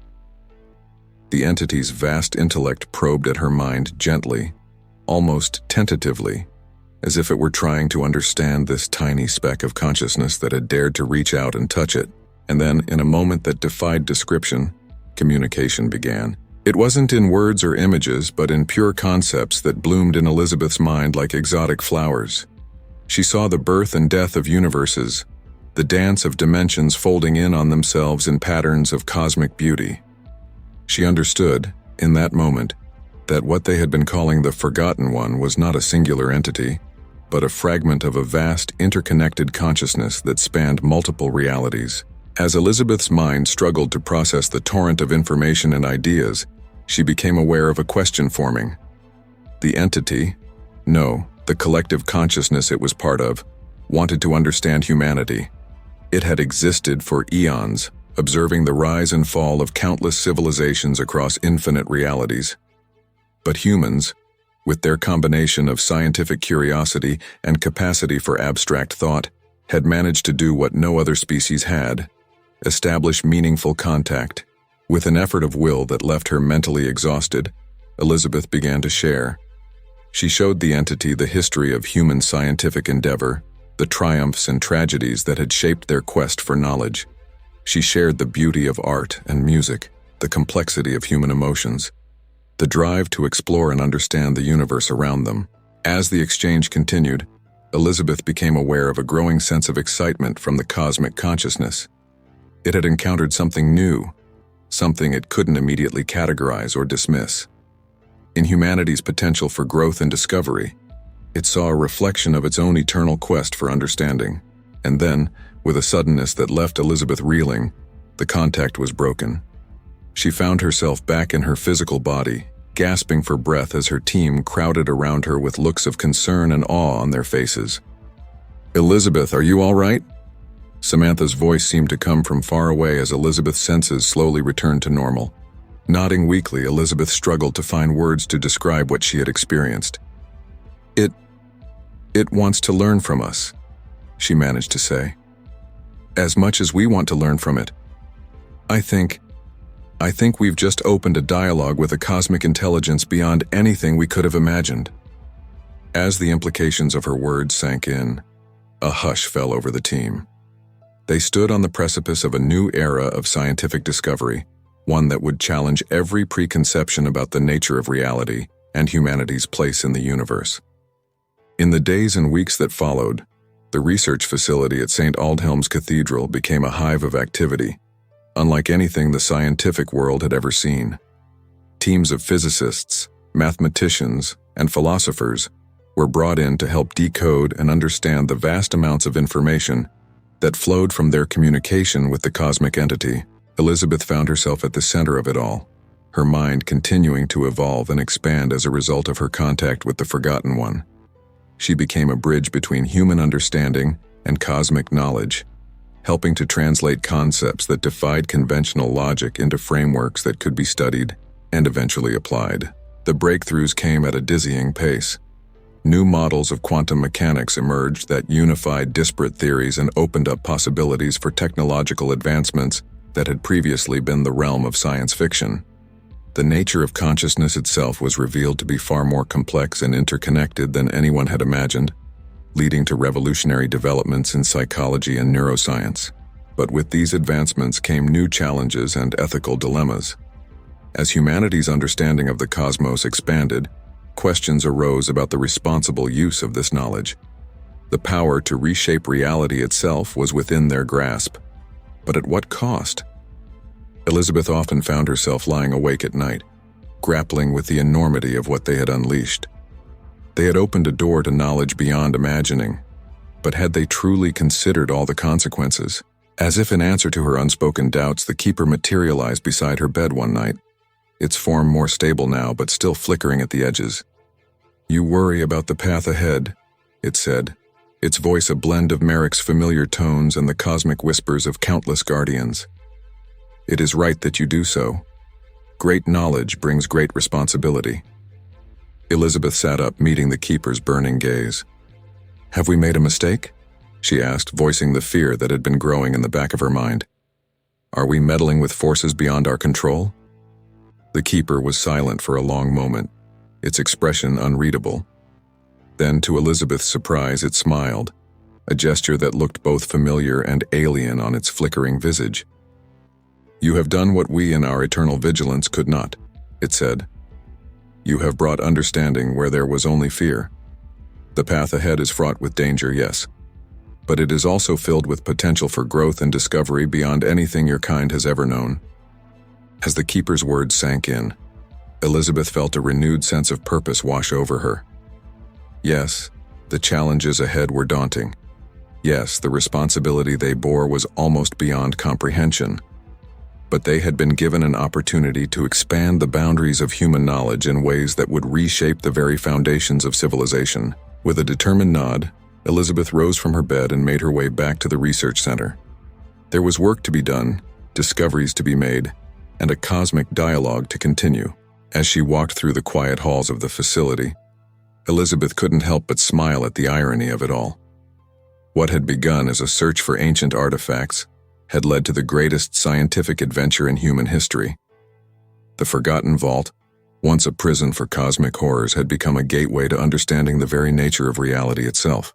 The next chapter in this incredible journey was about to unfold, and Elizabeth Harker stood ready to face whatever wonders and challenges the universe had in store. The world changed rapidly in the months following the establishment of communication with the cosmic entity. What had begun as a secretive research project in a remote European cathedral had blossomed into a global scientific revolution. The discoveries made at St. Aldhelm sent shockwaves through every field of human knowledge, from physics and mathematics to philosophy and the arts. Dr. Elizabeth Harker found herself thrust into the spotlight as the face of this new era of cosmic understanding. Her ability to interface with the entity and translate its vast knowledge into terms comprehensible to human minds made her an invaluable bridge between two realms of existence. But with this pivotal role came immense pressure and scrutiny. As Elizabeth stood before a packed auditorium at the United Nations, preparing to address representatives from every nation on Earth, she couldn't help but reflect on the dizzying journey that had brought her to this moment. The faces before her were a mix of anticipation, skepticism, and barely concealed fear. The revelations about the true nature of reality and humanity's place in the cosmic order had shaken the foundations of every belief system and power structure on the planet. "Distinguished representatives," Elizabeth began, her voice steady despite the butterflies in her stomach, "we stand at a crossroads unlike any our species has ever faced. The knowledge we have gained from our communication with the cosmic entity, which we now know to be a fragment of a vast, multidimensional consciousness, offers us unparalleled opportunities for advancement. but it also presents us with challenges that will test the very limits of our wisdom and our unity as a global community. As Elizabeth outlined the latest breakthroughs and their potential applications, she could see the mix of emotions playing across the faces in the audience. The possibilities were staggering. Clean, limitless energy derived from tapping into the underlying fabric of reality. Medical advances that could potentially cure any disease and extend human lifespans indefinitely. Technologies that could terraform barren planets and open up the stars for exploration. But with each wonderful possibility came a shadow of potential misuse. The same principles that could provide unlimited energy could also be weaponized on a scale that defied imagination. The ability to manipulate the fundamental forces of nature carried with it the risk of catastrophic accidents that could reshape continents or tear holes in the fabric of space-time itself. "We must proceed with caution," Elizabeth emphasized, her gaze sweeping across the assembly. "But we must also proceed with hope and unity. The cosmic entity has shown us that consciousness, in its highest form, transcends the boundaries of individual existence. We have been given a glimpse of a universe far more vast and interconnected than we ever imagined. It is up to us to rise to the challenge of this new understanding, to grow not just in knowledge, but in wisdom and compassion." As Elizabeth concluded her address, the auditorium erupted into a cacophony of voices. Questions, demands, and expressions of both fear and excitement filled the air. It was clear that the path forward would not be easy, but the first crucial step had been taken. Humanity was beginning to grapple with its new place in the cosmic order. In the weeks that followed, Elizabeth found herself constantly on the move, shuttling between research facilities, government briefings, and public appearances. The world was hungry for information, for reassurance, for a glimpse of the wonders that awaited them. But even as she worked tirelessly to guide humanity's first steps into this new era, Elizabeth couldn't shake a growing sense of unease. Her continued mental connection to the cosmic entity was changing her in ways she didn't fully understand. Her dreams were filled with visions of vast cosmic architectures and glimpses of realities that operated on principles alien to human comprehension.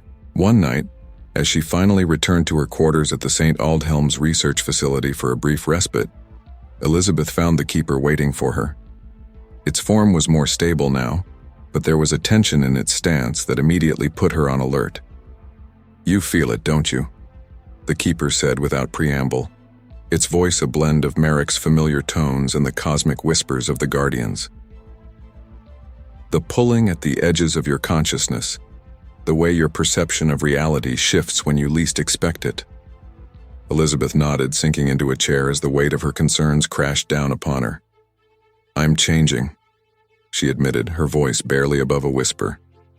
"Sometimes I feel like I'm losing touch with my humanity, like I'm becoming something other." The keeper's expression was one of deep understanding and compassion. "You walk a path between worlds, Elizabeth Harker. Few have ever attempted what you have achieved, and none have gone as far. But you must be cautious. The entity you communicate with, vast and wondrous as it is, operates on a scale that can overwhelm individual consciousness." "What can I do?" Elizabeth asked, a note of desperation creeping into her voice. "The work we're doing is too important to stop, but I fear what I might become if this continues." The keeper was silent for a long moment, its form flickering as if in deep thought. Finally it spoke, its voice carrying the weight of eons. "There is a way to stabilize your connection, to anchor your human essence while still allowing you to bridge the gap between mortal and cosmic understanding. But it comes with great risk and requires a sacrifice." Elizabeth leaned forward, her exhaustion forgotten in the face of this potential solution. "Tell me," she urged. "The ritual requires the willing participation of others," the keeper explained. "A group of individuals who would share in your burden, acting as anchors to your humanity, while also expanding the bridge between human and cosmic consciousness. But be warned, those who participate will be forever changed, their minds and perceptions altered in ways that cannot be undone." As the keeper outlined the details of the ritual, Elizabeth's mind raced with the implications. It was a monumental decision, one that would affect not just her life but the lives of those she would ask to join her. And yet, She knew that it might be the only way to continue their vital work without losing herself in the process. The next day, Elizabeth gathered her core team in the depths of the Forgotten Vault. Dr. Alexei Volkov, Dr. Samantha Chen, Dr. Hassan Malik, and the others listened with a mixture of awe and trepidation as she explained the situation and the proposed solution. "I won't force this on anyone," Elizabeth said, her gaze meeting each of theirs in turn. "What I'm asking is monumental. It will change you in ways we can't fully predict. But if we succeed, we'll be opening up new avenues of understanding that could propel humanity's growth beyond anything we've yet imagined." To Elizabeth's surprise and deep gratitude, each member of her team stepped forward without hesitation. They had come too far, seen too many wonders, to turn back now. Together, they would forge a new path into the cosmic unknown. The ritual itself was a blur of eldritch energies and mind-bending sensations. Elizabeth felt her consciousness expand, intertwining with those of her colleagues and reaching out to touch the vast, alien mind of the cosmic entity. For a moment that seemed to stretch into eternity, she experienced existence from a multitude of perspectives simultaneously, the limited yet vibrant viewpoint of individual humans and the vast, timeless awareness of the cosmic consciousness. When it was over, Elizabeth and her team found themselves forever changed. Their minds were linked in ways that defied conventional understanding, allowing them to share thoughts and experiences across vast distances. More importantly, they now served as a collective anchor, allowing Elizabeth to delve deeper into cosmic knowledge while maintaining her essential humanity. The implications of this new state of being were staggering. The team's collective intelligence and problem-solving abilities were exponentially enhanced, allowing for breakthroughs at a pace that left the rest of the scientific community scrambling to keep up. Their ability to perceive and manipulate the fundamental forces of reality grew by leaps and bounds, opening up possibilities that blurred the line between science and what many would consider magic. But with these newfound abilities came new challenges. The team had to learn to navigate the complexities of their shared consciousness while maintaining their individual identities. They grappled with ethical dilemmas that arose from their growing power, constantly questioning the responsible use of their knowledge and abilities. As weeks turned to months, the impact of their work began to reshape global society. Clean energy technologies derived from their understanding of cosmic principles led to a rapid shift away from fossil fuels. Medical breakthroughs extended human lifespans and cured diseases that had long been thought incurable. The first steps were taken towards terraforming Mars, with plans for interstellar exploration not far behind. Yet, for all the wonders they had unleashed, Elizabeth and her team were acutely aware of the precarious balance they walked. The power they wielded could reshape worlds or tear reality asunder if misused. They became not just scientists, but guardians of a new cosmic order, working tirelessly to ensure that humanity's growth remained on a path of wisdom and compassion. One evening, as Elizabeth stood on the roof of the St. Aldhelm's research facility, gazing up at a sky filled with stars that now held new meaning, she felt the presence of the Keeper materialize beside her. "You have come far, Elizabeth Harker," it said, its voice carrying notes of pride and wonder. "Further than we in our long vigil ever dreamed possible." Elizabeth smiled, feeling the warm mental presence of her team members even as they worked in various parts of the facility below. "We've only just begun," she replied. "There's so much more to learn, to explore, to become." The Keeper nodded, its form shimmering with an otherworldly light. "Indeed, you and your kind stand on the threshold of a new epoch. The cosmic tapestry unfolds before you, waiting to be understood and woven anew.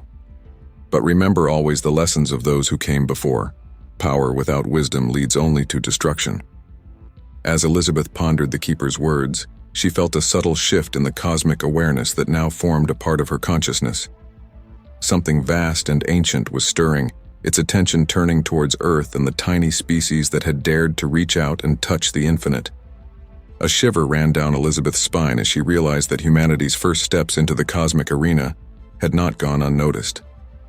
Their journey of discovery had only just begun, and the true tests of their wisdom and unity as a species lay ahead.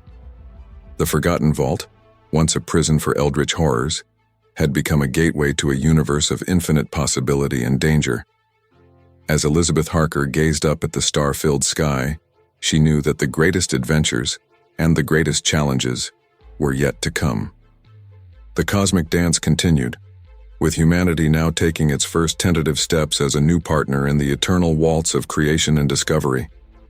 The next chapter in the saga of the Forgotten Vault was about to unfold, and with it, the destiny of an entire species hung in the balance. The dawn of a new era brought with it challenges that no one, not even Elizabeth Harker and her uniquely gifted team, could have fully anticipated. As humanity took its first tentative steps onto the cosmic stage, it became clear that they were but infants in a universe teeming with ancient intelligences and unfathomable powers. 5 years had passed since the fateful day when Elizabeth had first made contact with the cosmic entity in the depths of St. Aldhelm's Cathedral. In that time, Earth had undergone a transformation that would have seemed like science fiction mere decades earlier. Gleaming cities powered by zero-point energy reactors stretched towards the sky, their architecture a blend of human aesthetics and principles derived from cosmic mathematics. The first human colonies on Mars were thriving, protected by, but with each leap forward in technology and understanding came new risks and responsibilities.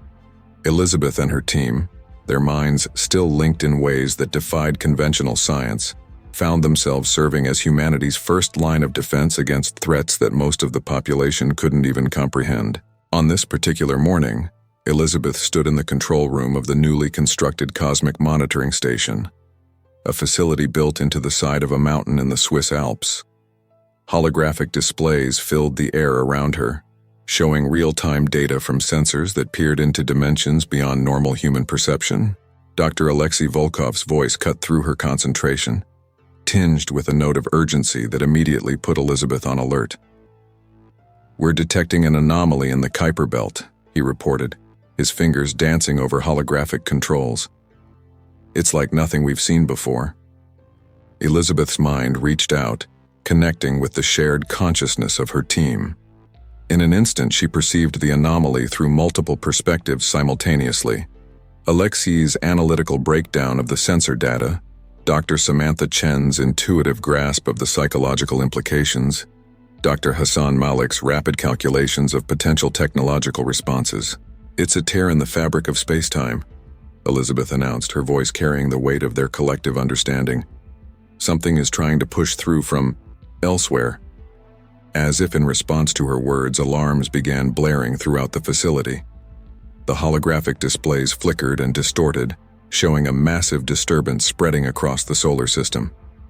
In the depths of space beyond Pluto, reality itself seemed to be unraveling. "We need to contain this," Elizabeth declared, her mind already racing through potential solutions. Alexei prepped the dimensional stabilizers. "Samantha, I need you to reach out with your mind. Try to make contact with whatever's coming through. Hassan, work on adapting our shielding technology to create a quarantine zone around the anomaly." As her team sprang into action, Elizabeth felt a familiar presence materialize beside her. The Keeper, its form now a constant shimmer of ethereal energy, regarded the unfolding crisis with an expression of grave concern. "The barriers between realities grow thin," it intoned, its voice a chorus of whispers that cut through the chaos of the control room. "What you face now is but a harbinger of things to come. The cosmic order shifts, and Earth's emergence has not gone unnoticed." Elizabeth met the Keeper's gaze, a chill running down her spine at the implications of its words. "Are we ready for this?" she asked, voicing the fear that had lurked in the back of her mind since they had first opened the door to cosmic understanding. The Keeper's form flickered, and for a moment Elizabeth saw a glimpse of the man Merrick had once been, determined, curious, but also deeply human in his vulnerability. Ready or not, the crucible awaits. How humanity faces this challenge will determine its place in the cosmic hierarchy for eons to come. Before Elizabeth could respond, Samantha's voice cut through the mental link, tinged with a mixture of awe and terror. "I've made contact," she reported. "Elizabeth, it's beyond anything we've encountered before. A collective consciousness vast enough to span galaxies ancient beyond comprehension. And it's curious about us." The holographic displays shifted, showing a visual interpretation of Samantha's mental contact. Elizabeth's breath caught in her throat as she beheld a cosmic intelligence that dwarfed even the entity they had first encountered in the Forgotten Vault. It was a tapestry of minds interconnected across vast gulfs of space and time, each individual consciousness a galaxy unto itself. "They call themselves the Concordance," Samantha continued, her voice strained with the effort of maintaining the connection. "They've been watching us since we first reached out to touch the cosmic consciousness. Our evolution, our rapid advancement. It's unprecedented in their experience. They've come to test us." As the import of Samantha's words sank in, Elizabeth felt the weight of responsibility settle heavily upon her shoulders. Humanity stood at a crossroads, about to face a trial that would determine its readiness to join a cosmic community beyond anything they had imagined. "What kind of test?" Elizabeth asked, her mind already racing through possibilities and potential responses. Samantha's answer sent a shiver through the collective consciousness of the team. "They're going to present us with a series of challenges," she explained. "Ethical dilemmas, scientific puzzles, tests of our unity as a species. How we respond will determine whether we're welcomed as equals, quarantined as a potential threat, or—" She didn't need to finish the sentence. They all understood the stakes. Failure could mean the end of humanity's cosmic journey before it had truly begun. Elizabeth took a deep breath, centering herself as she prepared to address not just her team, but the leaders of Earth who were now clamoring for information and direction. "All right," she said, her voice steady with resolve. "Let's show them what humanity is capable of." The months that followed were a whirlwind of activity unlike anything the world had ever seen. The arrival of the Concordance and the nature of their test was revealed to the public, sparking a global mobilization of resources and intellect. Scientists, philosophers, artists, and leaders from every nation came together in an unprecedented collaboration. Elizabeth and her team served as the primary interface between humanity and the Concordance, translating the cosmic intelligence's challenges into terms that could be understood and addressed by Earth's population. Each test pushed the boundaries of human knowledge, ethics, and unity. The first challenge was a scientific puzzle that required a fundamental reimagining of the laws of physics. Elizabeth watched with pride as teams of scientists from around the world collaborated, building upon each other's insights to arrive at solutions that merged human intuition with cosmic principles in ways that would have been unimaginable just years before. The second test was an ethical dilemma that forced humanity to grapple with questions of collective responsibility and the true meaning of sentience. Philosophers and spiritual leaders engaged in deep debates that were broadcast globally, with citizens from all walks of life contributing their perspectives. The solution they ultimately presented to the Concordance was a testament to the depth of human empathy and the capacity for moral growth. But it was the third challenge that truly pushed humanity to its limits.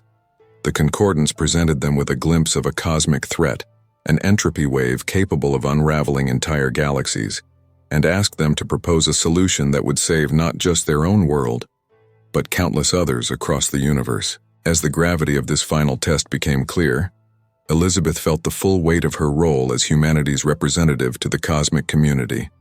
She gathered her team in the heart of the Forgotten Vault, the place where their journey had begun, to prepare for the greatest challenge they had ever faced. "Everything we've learned, everything we've become, has led us to this moment," Elizabeth addressed her colleagues, her words resonating through their shared consciousness.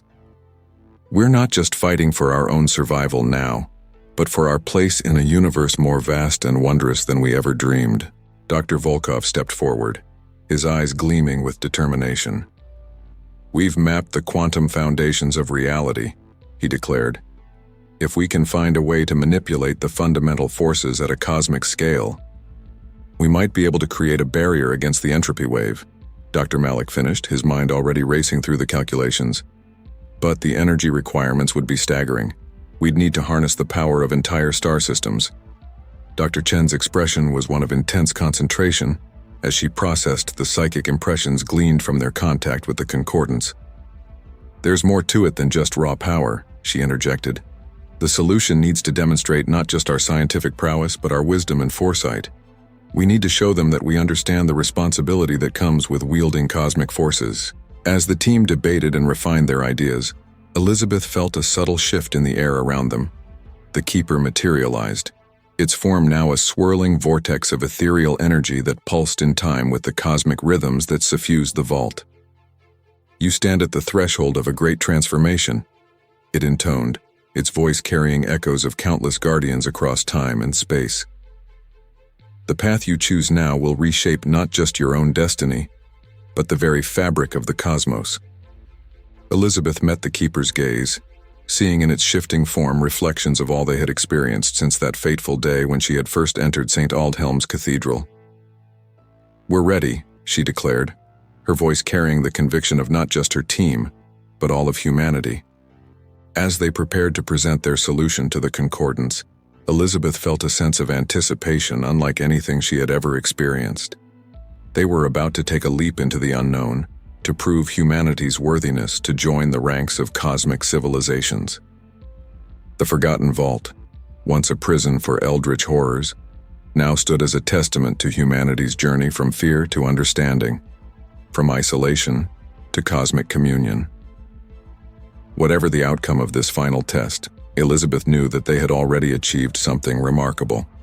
They had faced the unknown with courage, curiosity, and compassion. As the team linked minds for what might be their greatest collaborative effort yet, the very air around them seemed to pulse with potential.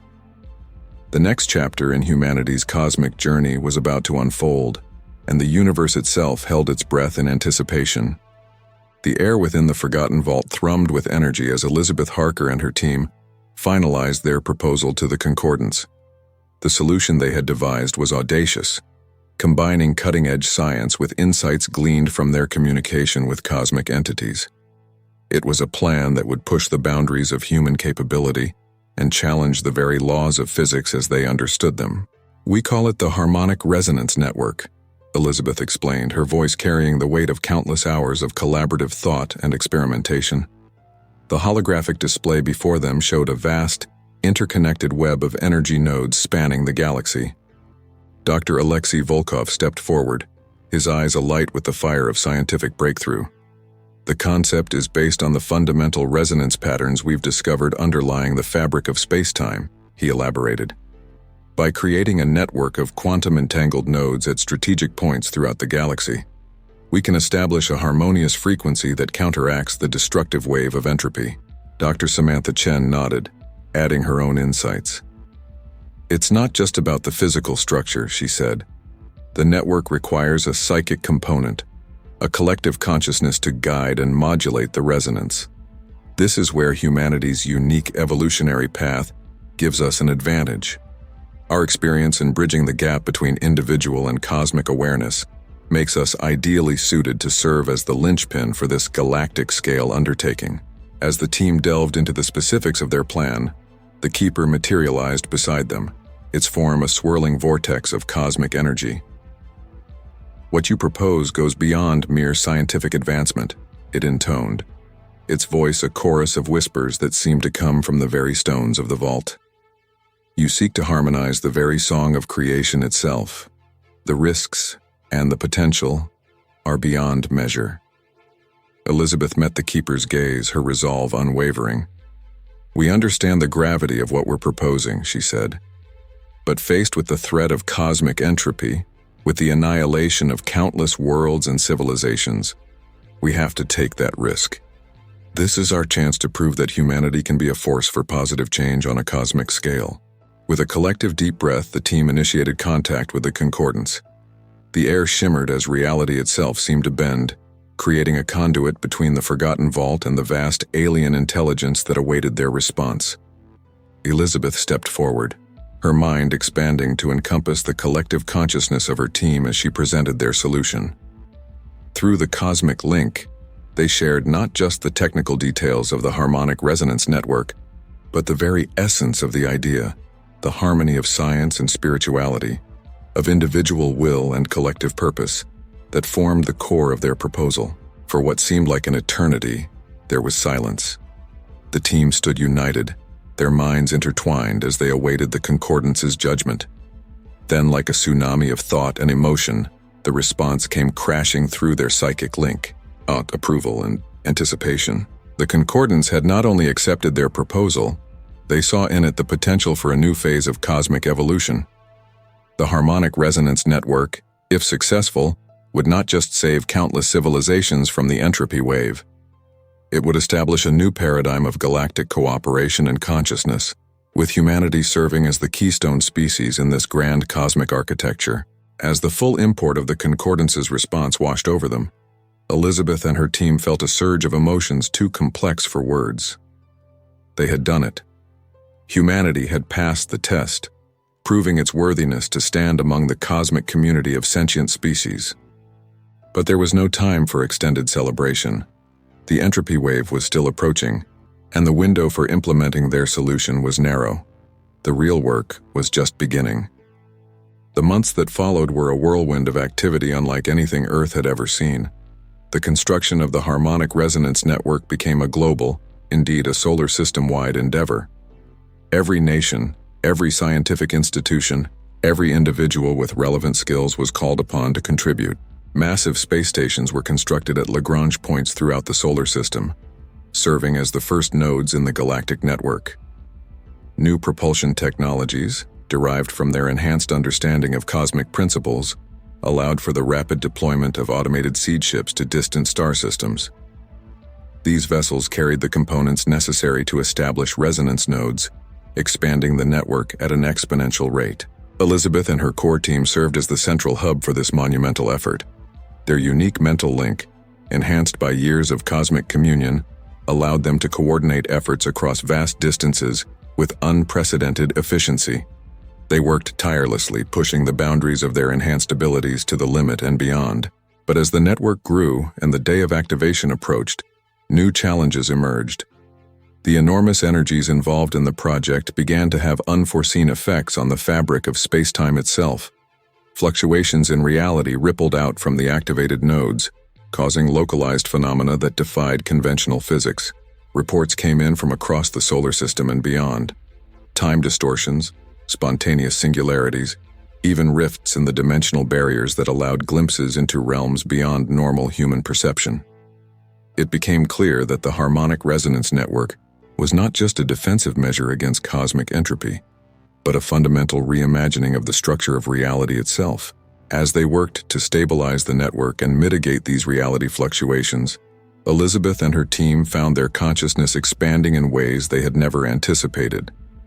The very act of attuning the resonance nodes was altering their perception, allowing them to see and interact with the universe on levels previously unimaginable. Dr. Hassan Malik, monitoring the energy flows through the nascent network, was the first to verbalize what they were all beginning to sense. "It's alive," he whispered, his voice filled with awe.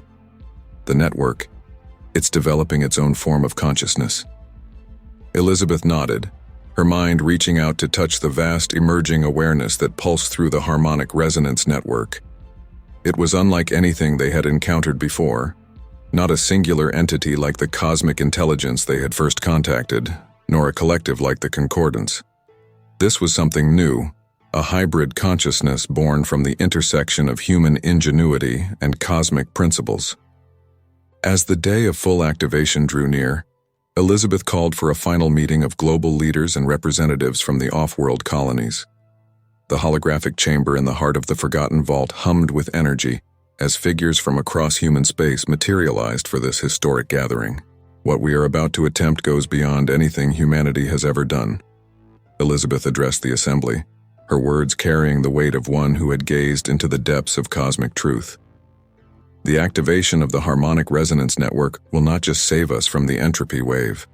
It will fundamentally alter our place in the universe. We will be taking on a responsibility and a burden that will shape the destiny of not just our species, but countless others across the cosmos." She paused, letting the magnitude of the moment sink in. "There are risks. The network's effects on the fabric of reality are not fully understood. There may be unforeseen consequences that we'll have to face together. But the alternative, the annihilation of entire galaxies, the unraveling of the cosmic tapestry itself, is unthinkable."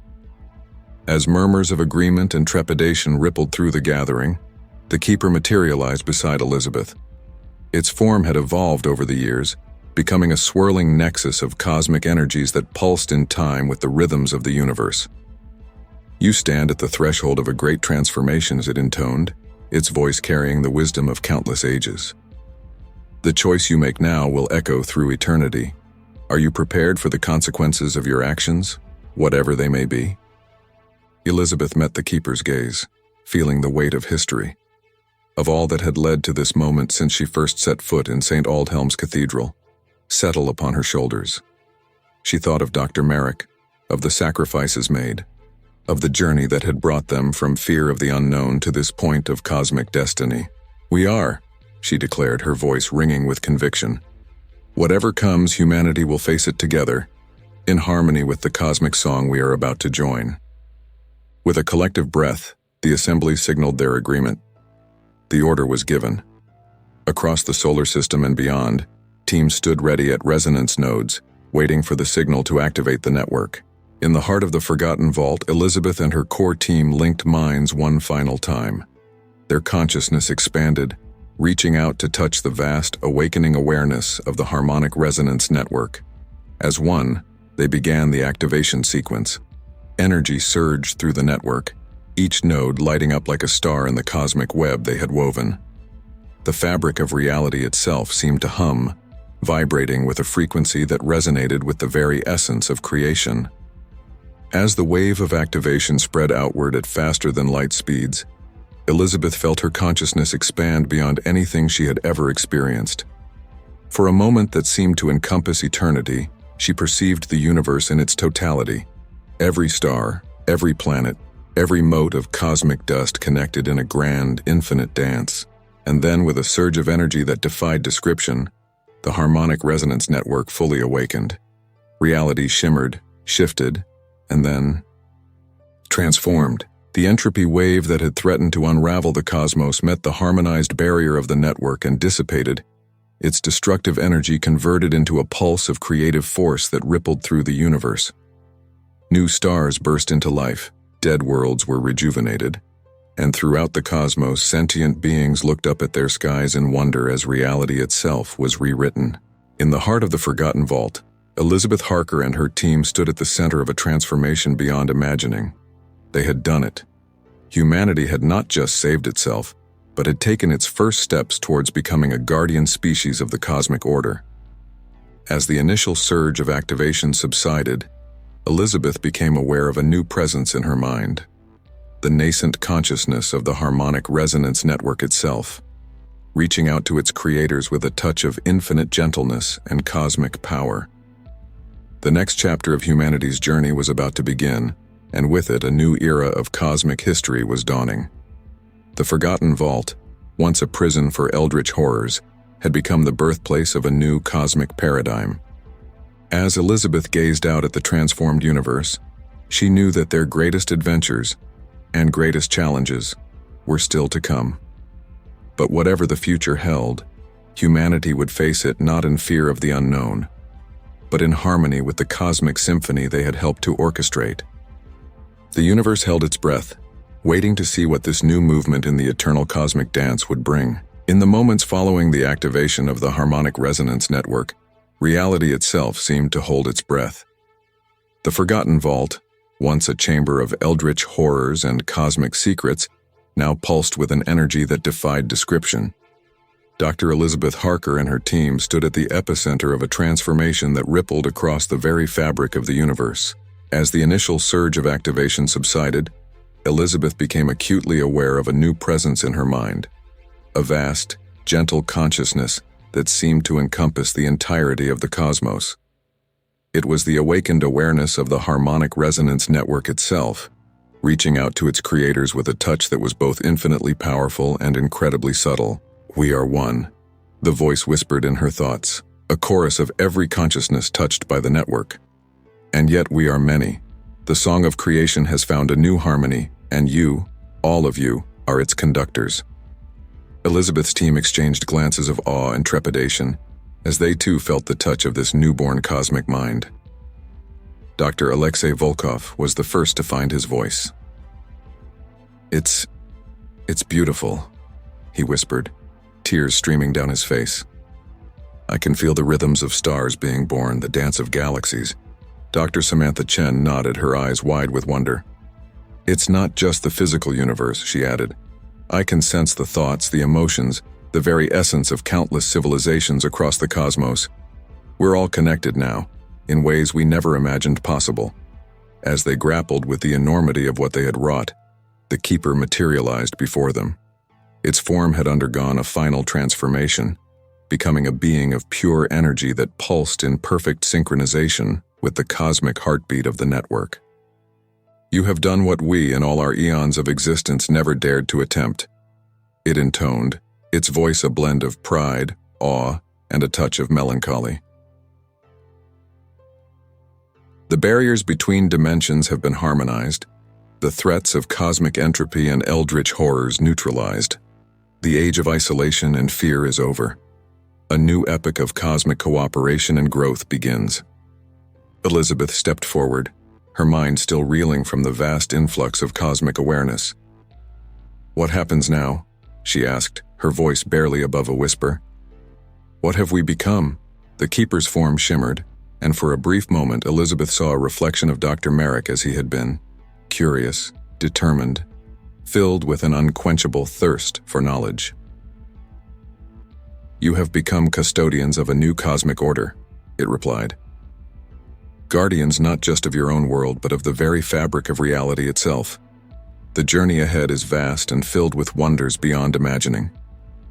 As if in response to the Keeper's words, the air around them shimmered and reality itself seemed to part like a curtain.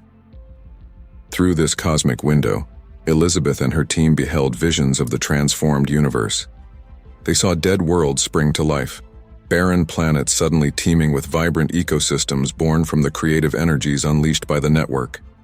Dying stars were rejuvenated, their nuclear fires stoked by harmonics that defied the old laws of physics. In the spaces between galaxies, new forms of energy beings coalesced, born from the intersection of thought and quantum potential. Civilizations that had been on the brink of extinction found themselves uplifted, their consciousness expanded and linked to the greater cosmic community. But it wasn't all beauty and creation. They also glimpsed challenges that lay ahead, pockets of disharmony where the network's influence was still stabilizing, cosmic beings of immense power awakening to this new reality, the responsibility of guiding countless younger species into a wider universe of possibilities. As the visions faded, Elizabeth turned to her team, seeing in their eyes the same mix of exhilaration and trepidation that she felt.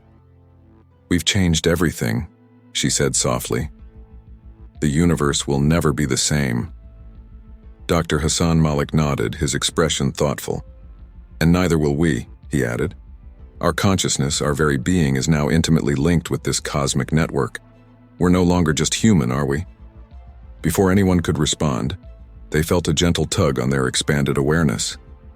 The newborn consciousness of the harmonic resonance network was calling to them, inviting them to take their place as the linchpins of this new cosmic order.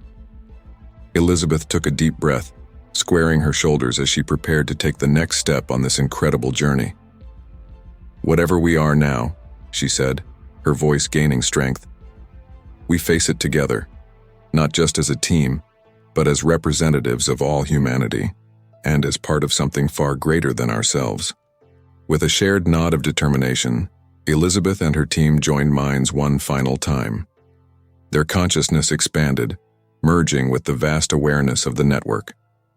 In that moment of cosmic communion, they felt the touch of countless other minds across the universe, the concordance welcoming them as equals. Younger species looking to them for guidance, ancient beings stirring from eons of slumber to join this new cosmic dance. As their awareness settled into this new state of being, Elizabeth felt a profound sense of completion. The journey that had begun in the shadowed halls of St. Aldhelm's Cathedral had led them here, to the threshold of an adventure beyond imagining. The Keeper's voice echoed through their shared consciousness one last time. The forgotten vault has served its purpose, it said, its tone filled with a sense of finality and new beginning. The horrors it once contained have been transformed, integrated into the grand cosmic symphony. You are the new guardians now, the keepers of harmony in a universe reborn. With those words, the chamber around them began to shimmer and fade. The ancient stones of the vault seemed to dissolve into motes of light, each particle a seed of potential floating out into the cosmos. The last physical remnants of the old order were giving way to the new reality they had created. As the forgotten vault disappeared entirely, Elizabeth and her team found themselves standing on what appeared to be a platform of pure energy, suspended in the midst of a vast, swirling cosmos. Stars and galaxies wheeled around them, and in the distance they could see the glowing nodes of the harmonic resonance network stretching out to infinity. "So," Dr. Volkov said, a note of excitement creeping into his voice, "where do we go from here?" Elizabeth smiled, feeling the gentle pull of countless worlds and civilizations calling out for understanding, for guidance, for connection. "Everywhere," she replied. "We go everywhere." With a shared thought, the team activated the cosmic pathways now open to them. In a flash of harmonized energy, they departed the earthly realm that had been their home, ready to embark on an eternal journey of discovery and guardianship. As they traveled along strands of quantum-entangled stardust, Elizabeth reflected on the incredible journey that had led them to this point. From the dark, fear-filled halls of St. Aldhelm's Cathedral to the luminous expanses of a harmonized cosmos, they had transformed not just themselves but the very nature of reality. The Forgotten Vault was no more. Its purpose served and its secrets integrated into the grand cosmic design. But the spirit of discovery, the thirst for knowledge, and the capacity for growth that it had nurtured in them lived on.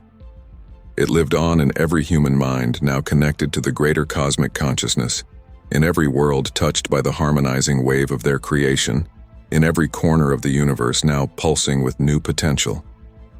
As Elizabeth Harker and her team ventured forth into the infinite cosmos, they carried with them the legacy of all who had come before. The brave explorers, the dedicated scientists, the visionaries who had dared to imagine a universe of wonder rather than fear. They were no longer just human, but they carried the best of humanity with them into this new age of cosmic enlightenment. The universe, vast and wondrous and now harmonized in ways beyond imagining, awaited them. New discoveries, new challenges, new forms of existence beyond anything they had ever dreamed, all of it lay before them, a cosmic tapestry ready to be explored and understood. And so, as the last echoes of the Forgotten Vault faded into cosmic memory, a new chapter in the grand story of existence began. The boundaries between science and magic, between the physical and the metaphysical, had been dissolved. In their place stood a new paradigm of cosmic cooperation and infinite potential. Elizabeth Harker, once a curious archaeologist and now a guardian of cosmic harmony, led her team towards the first of countless adventures that awaited them. The song of the universe swelled around them, a symphony of creation and discovery that would play on for eternity. The Forgotten Vault was gone, but its greatest legacy lived on. The unquenchable human spirit of exploration, now freed to dance among the stars.